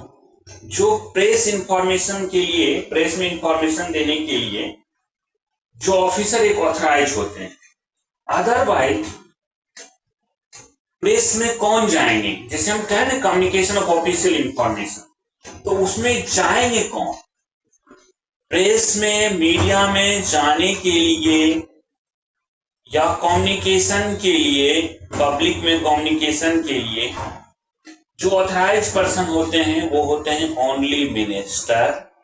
मिनिस्टर खुद, उनको कोई परमिशन की जरूरत नहीं होती, या सेक्रेटरी, सेक्रेटरी मिनिस्टर सेक्रेटरी के हेड होते हैं, या इनको ऑथराइजेशन की जरूरत नहीं है। अदरवाइज जो ऑथराइज्ड पर्सन है, ऑथराइज्ड, ठीक है, by minister, authorised person, person by minister, जिसको मिनिस्टर के अप्रूवल से ऑथराइज किया जा चुका है, ठीक है, ये ही प्रेस को जाएंगे, मीडिया को जाएंगे। अदरवाइज आप हम सब लोगों को ऐसे निकल के मीडिया में नहीं जाने हैं, और कुछ भी ऑफिशियल इंफॉर्मेशन नहीं। देखिए ये होते हैं हमारे प्रेस रिलेशन ऑफिसर, पीआरओ बोलते हैं, तो ये इनको ऑथराइज किया गया है, जैसे एक्सटर्नल अफेयर्स के स्पोक्स पर्सन है,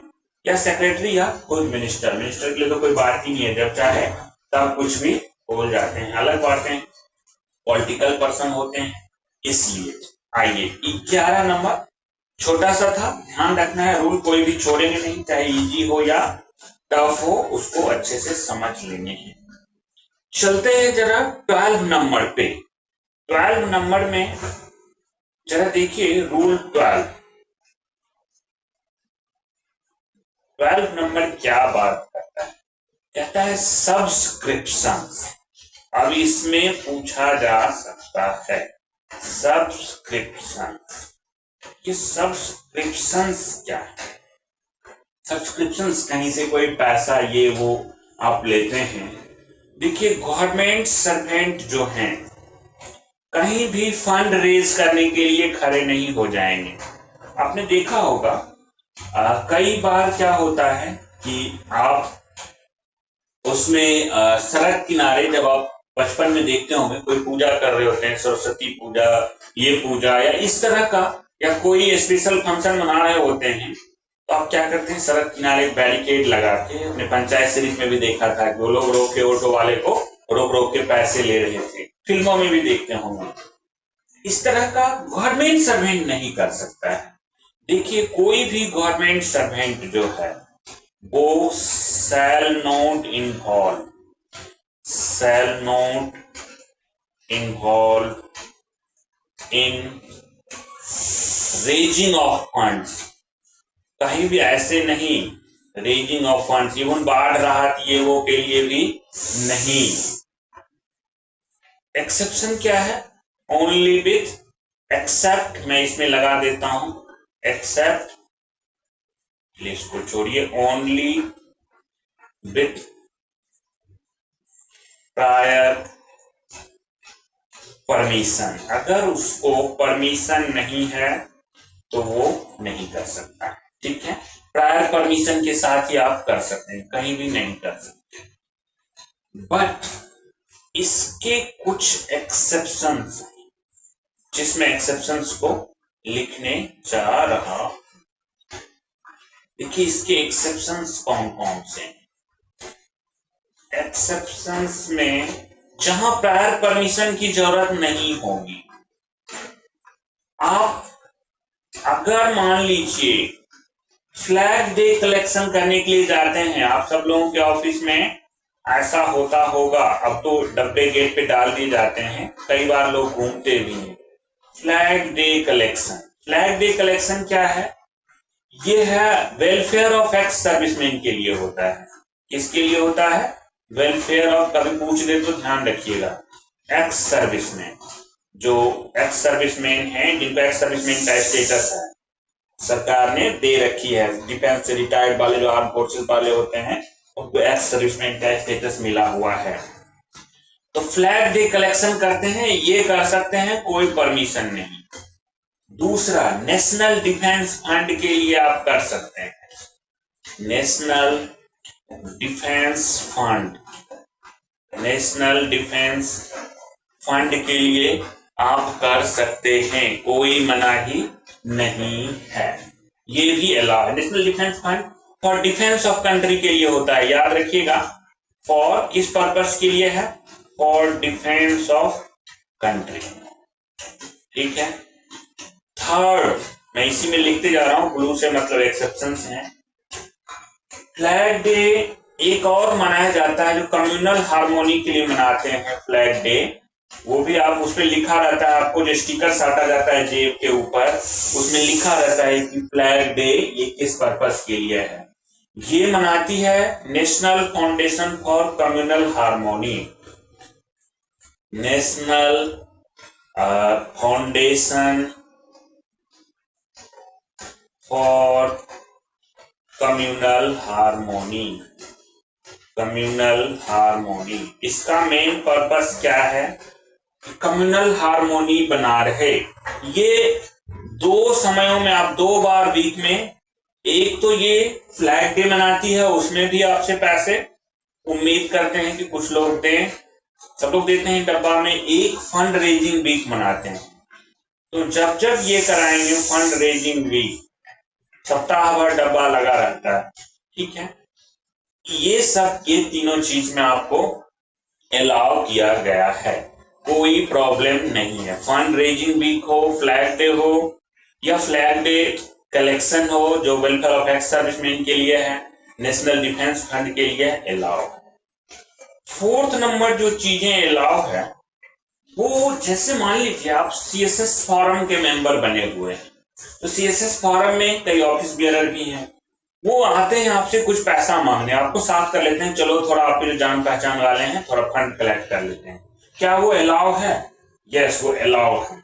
जो मेंबर ऑफ सर्विस एसोसिएशन है, जो मेंबर ऑफ सर्विस एसोसिएशन के, सर्विस एसोसिएशन का मतलब आप लोग अब क्लियर होंगे कि जो हमारे safeguarding service conditions and recruitment वगैरह के लिए बने होते हैं, बॉडी वही है।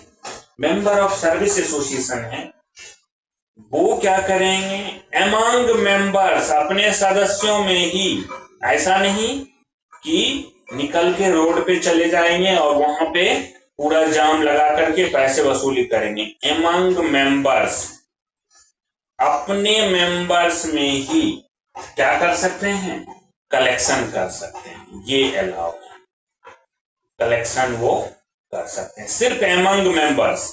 मतलब जो सीएसएस फॉरम के जितने एग्जीक्यूटिव जो उनकी मतलब जितने हम सब लोग मेंबर हैं उनके एग्जीक्यूटिव कमेटी के मेंबर ही कहलाएंगे। हम सब जितने लोग सीएसएस फॉरम के जो मेंबर हैं उनमें से ही, चाहे जितने एम्प्लॉय हैं जो उनके मेंबरशिप लिए हुए हैं उनमें से ही आप कलेक्शन कर सकते हैं, आउटसाइड नहीं। चाहे आप हैं, हम हैं, ये हैं, वो कोई भी हो सकता है। अगर नहीं है मेंबर तो उन मेंबरों से आप पैसा नहीं लेंगे जब तक अनटिल और अनलेस वो मेंबर बनेंगे नहीं तब तक। ये सब्सक्रिप्शंस में अब एक आता है कि कई बार क्वेश्चन पूछा जा सकता है, ऐसे भी हो सकता है कहीं क्वेश्चन पूछ दे। तो एक जीआईडी आई थी कि जो जवाहरलाल नेहरू मेमोरियल फंड है, ठीक है, मेमोरियल फंड है, इसके लिए क्या कलेक्शन कर सकते हैं? नो, प्रायर परमिशन जरूरी होगा। प्रायर परमिशन के साथ कर सकते हैं क्योंकि जवाहरलाल नेहरू का नाम जुड़ा हुआ है तो क्वेश्चन में कंफ्यूजन हो जाता है, लोग सोचते हैं कि नहीं इनके नाम पे तो कर ही सकते हैं, बट ऐसा नहीं है। इसके लिए ऑलरेडी जीआईडी दी हुई है कि जवाहरलाल नेहरू मेमोरियल फंड के लिए आप क्या करेंगे, नहीं कर सकते हैं। चलिए यहां तक सब लोग क्लियर हैं। तो रूल नंबर 12 के बाद काफी एक इंपॉर्टेंट रूल है, रूल नंबर 13 की हम बात करेंगे और 13 इंपॉर्टेंट भी है जो गिफ्ट से रिलेटेड बात करता है। देखिए दो रूल्स जो हैं, एक रूल 13, एक रूल 18, अपने आप में काफी महत्वपूर्ण होते हैं, उससे क्वेश्चन अक्सर आते रहता है। तो आज हम रूल 13 की बात करेंगे। जरा समय देख लें, आज थोड़ा सा लेट शुरू किए थे बट कोई बात नहीं, हम लोग 5-10 मिनट आगे चलेंगे। रूल 13 और 18 दो रूल बड़ा बड़ा है, तो एक नेक्स्ट क्लास में कर लेंगे, एक आज के क्लास में एटलीस्ट कर लेंगे। आइए जरा रूल 13 में हम देखते हैं कि रूल 13 आखिर क्या कहता है। रूल नंबर 13 नंबर देखिए, हमें कैसे याद रहता है ये। एक आदमी ने कहा फ्लोर खरीदने के लिए गए, मकान खरीदने के लिए, उसमें उन्होंने कहा कि नहीं 13 फ्लोर नहीं खरीदना चाहिए। हमने पूछा क्यों, कहा नहीं खरीदना चाहिए, पता नहीं क्यों। तब से मुझे रूल 13 गिफ्ट का जो है एकदम मतलब याद ही रह गया। तो आप सब भी ऐसे कुछ कंस्पिक्युअस चीजों से, ऐसे कुछ चीजों से याद रख सकते। और इसमें एक और सेंसिटिव चीजें हैं, एक 13A भी है जो बात करता है डाउरी का। क्या डाउरी ले सकते हैं, दहेज ले सकते हैं? कुछ लोग इसके सपोर्टर होते हैं, कुछ लोग विरोध में होते हैं, तरह तरह के लॉजिक हैं, सपोर्ट विरोध सब में मिला करके। तो जरा रूल 13 की हम बात कर रहे हैं। रूल 13 का हेडिंग ही है गिफ्ट।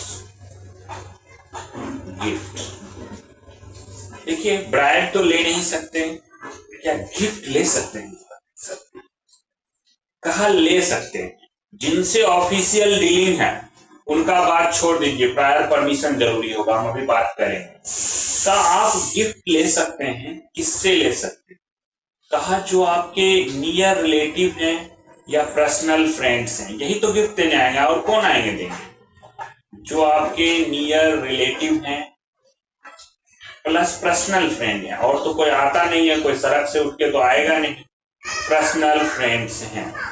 कहा ठीक है, ये बात ध्यान रखने हैं, नियर रिलेटिव और पर्सनल फ्रेंड से आपको लेने हैं, लेकिन मैं जो भी बातें कह रहा हूं उसमें मैं एक शब्द लगा रहा हूं, हैविंग नो ऑफिशियल डीलिंग। इनके साथ आपका ऑफिशियल डीलिंग नहीं होना चाहिए, नहीं तो ये गिफ्ट नहीं कुछ और हो जाएगा।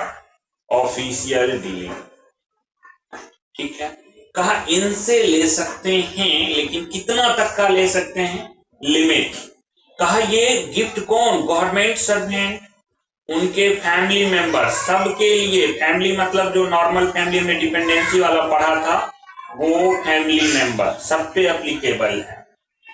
कहा ये आप लिखने का तरीका ये है, should not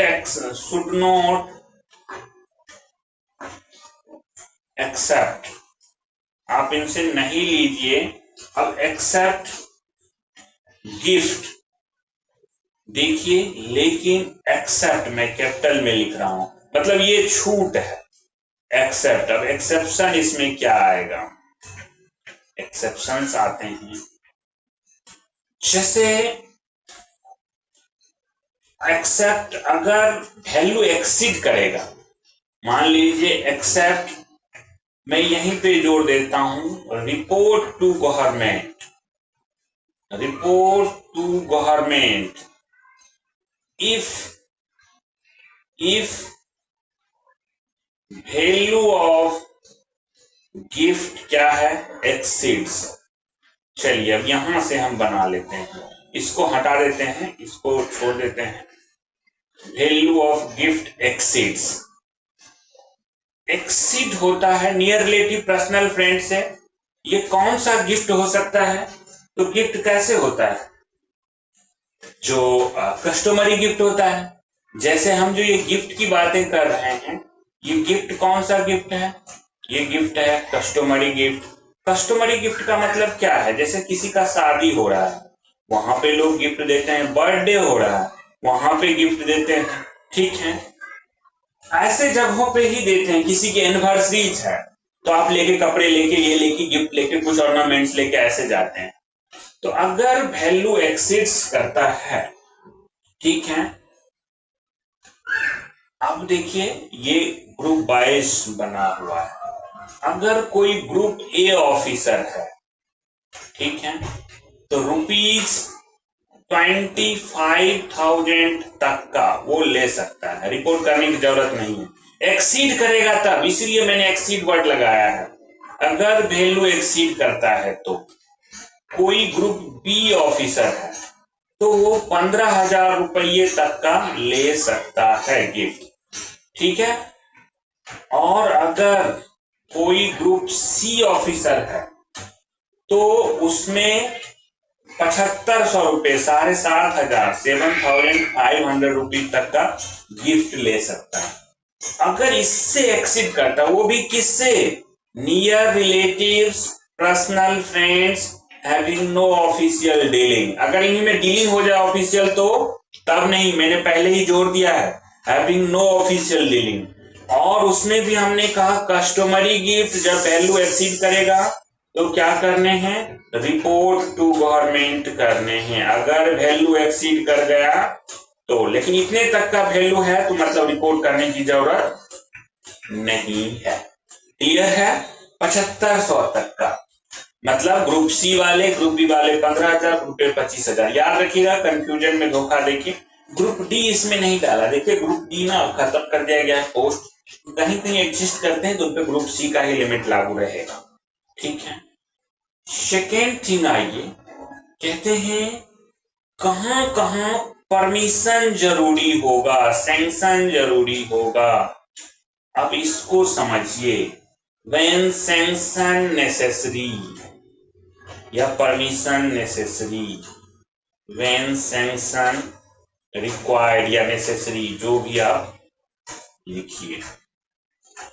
अब देखिए मैं कह रहा हूं ऑल अदर केसेस, सारे केसेस को छोड़ करके, जो मैंने बताया, जो मैंने कहा नियर रिलेटिव पर्सनल फ्रेंड छोड़ करके, ऑल अदर केसेस के लिए मैं सीधा सीधा एक रूल बता रहा हूं कि अगर if value exceeds, if value exceeds, अगर वैल्यू एक्सीड करता है, देखिए ग्रुप ए एंड बी के लिए ₹5,000, अगर 5,000 से ज्यादा का करता है तब रिपोर्ट करने हैं, अदरवाइज नहीं करने, एक्सेप्ट कर सकते हैं। ग्रुप सी, डी तो खत्म है, फिर भी डी ₹2,000, 2,000 तक का, छोटे, इस महंगाई में इतनी छोटे छोटे अमाउंट को रखा गया है कि 5,000 ए एंड बी और सी एंड डी 2,000 तक का गिफ्ट ले सकते हैं। इससे एक्सीड करता है तो क्या करेंगे, परमिशन रिक्वायर्ड होगा। अब आप कई बार परमिशन मांगते हैं और आपके दोस्त दे नहीं रहे होते हैं, तो आप जब भी परमिशन मांगे तो जो परमिशन है, इफ परमिशन रिजेक्टेड, अगर इससे ज्यादा का हो रहा है तो इफ परमिशन रिजेक्टेड, अगर रिजेक्ट होता है विद इन 13 डेज, सरकार को मना करना होगा, 30 दिनों के भीतर मना कर देगी। अगर 13 डेज में रिजेक्ट हो गया तो हो गया, अदरवाइज अगर नहीं रिजेक्ट किया, अदरवाइज क्या होगा, एज्यूम्ड ग्रांटेड। अब मान लेंगे कि सरकार ने हमें परमिशन ग्रांट कर दिया है, एज्यूम्ड ग्रांटेड। क्लियर है? इस लिमिट को याद रखिएगा अदर केसेस के लिए। अब देखिए, गिफ्ट आपको इंडिया में ही नहीं फॉरेन फर्म से भी आ सकता है, ठीक है? तो जरा देखते हैं कि क्या फॉरेन फर्म से या फॉरेन डिग्निटरीज से, जो बाहर से आने वाले डिग्निटरीज होते हैं, जैसे कि चाइना के प्रेसिडेंट आए इंडिया में, या कोई भी बाहर से अमेरिकन प्रेसिडेंट आए, जाते वक्त आप उनके साथ काम कर रहे थे यहाँ पे, तो आपको जाते वक्त काफी अच्छा गिफ्ट दे करके वो चले गए। क्या ऐसे गिफ्ट आप रख सकते हैं अपने मन से? तो जरा इसके बारे में हम देखते हैं कि फॉरेन फर्म से कैसे हम गिफ्ट लेंगे या नहीं ले सकते हैं, ठीक है? इसके बारे में हम अभी पढ़ेंगे, या फॉरेन डिग्निटरीज से कैसे हम ले सकते हैं। तो आइए जरा देखते हैं कि भाई फॉरेन फर्म वाला हमें कैसे करना है। इसको थोड़ा सा बोर्ड मिटा लेते हैं। इसमें आप क्लियर हैं? अच्छा, गिफ्ट में क्या क्या शामिल होगा, जरा वो भी चीजें मैं लास्ट में आपको बताऊंगा। अब देखिए, अगर इसी में मैं आगे चलता हूं स्टार लगा के, कि गिफ्ट जो है, आप रूल 13 ही पढ़ रहे हैं, फॉरेन फर्म, कोई फॉरेन फर्म से आपको, और देखिए एक होगा फॉरेन डिग्निटरीज। फॉरेन डिग्निटरीज से कई बार क्या होता है कि आप विदेश जाते हैं जब, प्रधानमंत्री के साथ या किसी मिनिस्टर के साथ, ठीक है, और एक प्राइवेट ट्रस्ट भी रख लेते हैं यहाँ पे, प्राइवेट ट्रस्ट भी यहीं पे हम पढ़ लेते हैं कि ये भी आपको, ट्रस्ट क्या होता है, टैक्स एग्जेम्प्टेड, इनको ट्रस्ट एक्ट 1872 में ये रजिस्टर्ड होते हैं, इनको छूट मिलते हैं कई तरह से सरकार से। आइए जरा देखते हैं फर्स्ट गिफ्ट के बारे में, कि अगर कोई फॉरेन फर्म है जिसका हैड पहले कुछ था, या हैज अभी कुछ रिलेशन है, या विल हैव फ्यूचर में इनका हो सकता है डीलिंग विथ गवर्नमेंट। देखिए वर्डिंग बड़ा इसमें इस्तेमाल किया गया है, फॉरेन फर्म का कभी भी हो सकता है, उससे आपको कोई gift not accepted, without permission, permission लेके तो कुछ भी नॉट एक्सेप्टेड, आप ये नहीं करेंगे, मतलब किसी भी फॉरेन फर्म से। अब ये कौन बताएगा कि इन फ्यूचर में इनसे हो सकता है, विल हैव, हैड मान लीजिए पीछे नहीं था कोई डीलिंग गवर्नमेंट से, हैज अभी भी नहीं है, ये तो पता चलेगा, लेकिन विल हैव ये फ्यूचर वाला कोई नहीं बताएगा। इसका मतलब अब किसी फॉरेन फर्म से विदाउट परमिशन नहीं ले सकते हैं कोई भी गिफ्ट। क्लियर? आइए जरा फॉरेन डिग्निटरीज का देखें। फॉरेन डिग्निटरीज आपको कैसे देंगे? Being a member of delegation, अगर आप इधर वाले हैं या आप कहीं विदेश में गए हैं डेलीगेशन का मेंबर बन के, मेंबर ऑफ डेलीगेशन, आपको क्या होगा, गिफ्ट मिलता है ढेर सारा। इसके लिए जो आपको एक रूल बनाया गया है एक्सटर्नल अफेयर्स का, इसमें बनाया गया है फॉरेन, मैं लिख रहा हूं, लिख लीजिएगा, कभी रूल पूछ देगा, फॉरेन कंट्रीब्यूशन एक्सेप्टेंस, ठीक है, एक्सेप्टेंस, रिटेंशन, कॉमा देके रिटेंशन की एक्सेप्ट कैसे करेंगे, उसको रख कैसे सकते हैं, retention and preservation rule 2012, and preservation and preservation rule 2012, ठीक है। इस रूल के तहत ही आप रखेंगे। आखिर इस रूल में क्या है? अच्छा, पहले प्राइवेट ट्रस्ट का देख लेते हैं। प्राइवेट ट्रस्ट छोटा सा है, पहले देख लीजिए। इससे नोट एक्सेप्ट करना है। कहीं भी कोई प्राइवेट ट्रस्ट आपको दे, not accept gift of monetary value, gift of पैसा वाला जो हो ना, वो नहीं लेने हैं मॉनेटरी वैल्यू, ठीक है। प्राइवेट ट्रस्ट से हमेशा याद रखिएगा, monetary value, without monetary value कोई मोमेंटो दे रहे हैं वो ले सकते हैं, अदरवाइज इसके लिए आपको परमिशन की जरूरत पड़ेगी। फॉरेन फर्म का क्लियर है, इनसे भी आप ले ही नहीं पाएंगे कभी। फॉरेन डिग्निटरीज में लेने से थोड़ा मना करेंगे कि हम कंडक्ट रूल से बंधे हुए हैं, लेने से मना नहीं करेंगे, लेते वक्त ले लेंगे जब देगा। लेकिन अब आपको क्या करना है, जब आपको गिफ्ट मिला तो आप क्या करेंगे कि इसमें क्या है कि दो चीजें हो सकती हैं। ये जो आपको गिफ्ट मिलता है, ये गिफ्ट में दो बातें हो सकती हैं।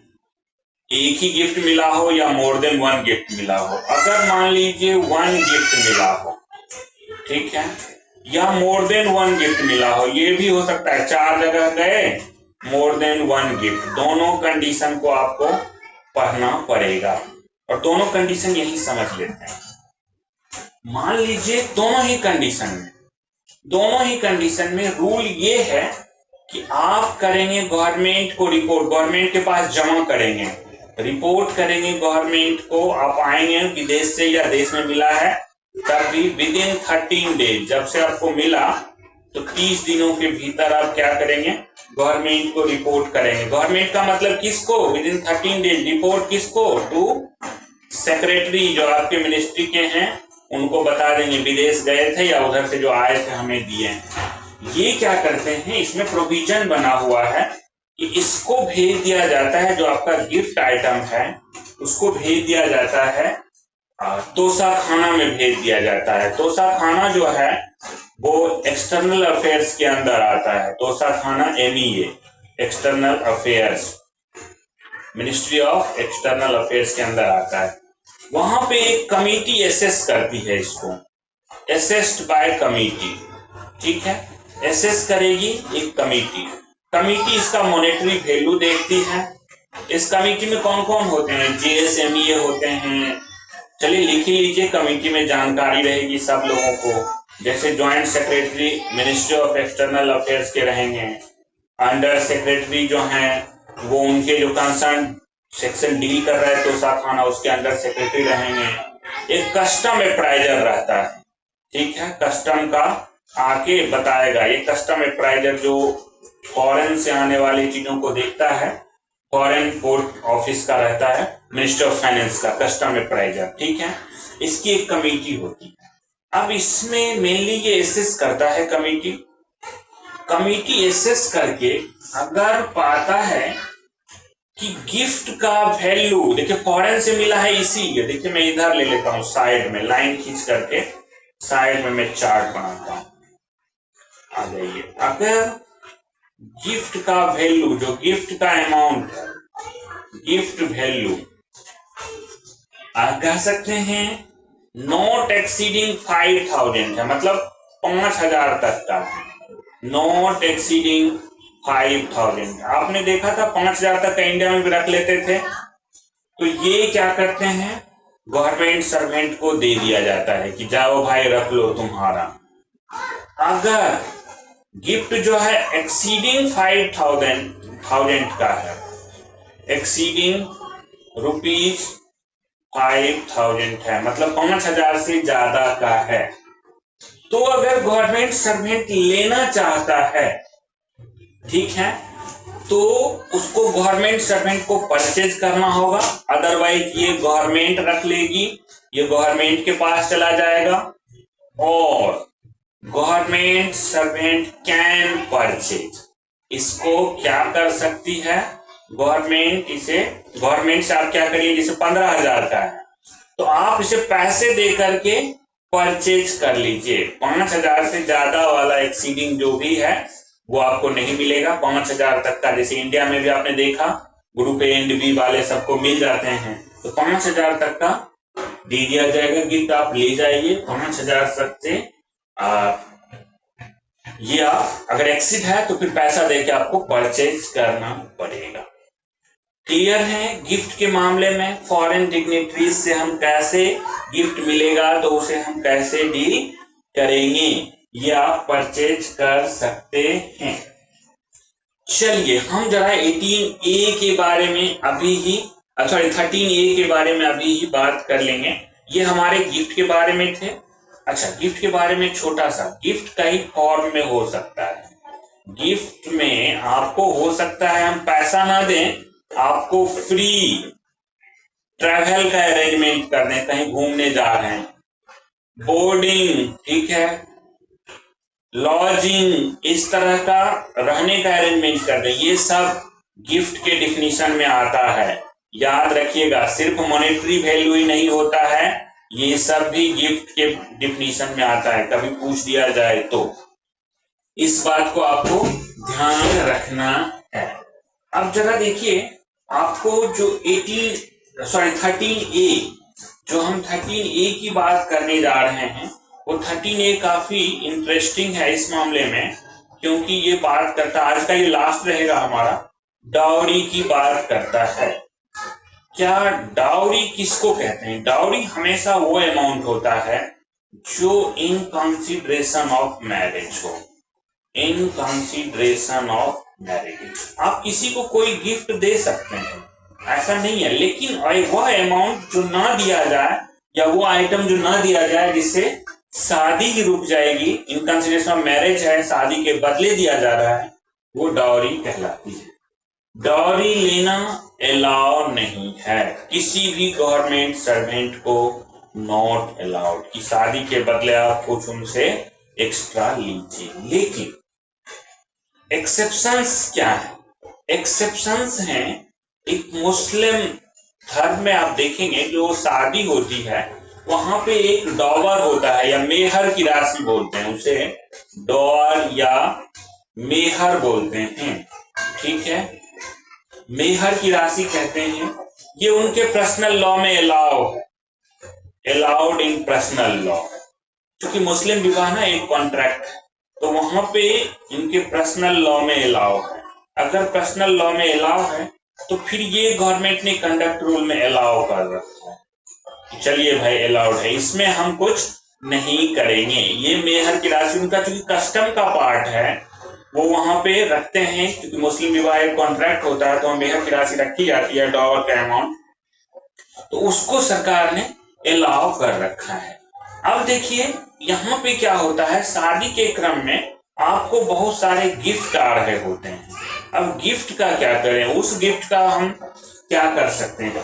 तो देखिए कस्टमरी गिफ्ट जो आता है आपके ऊपर, ठीक है, ये not in consideration of marriage है, ये कस्टमरी गिफ्ट है।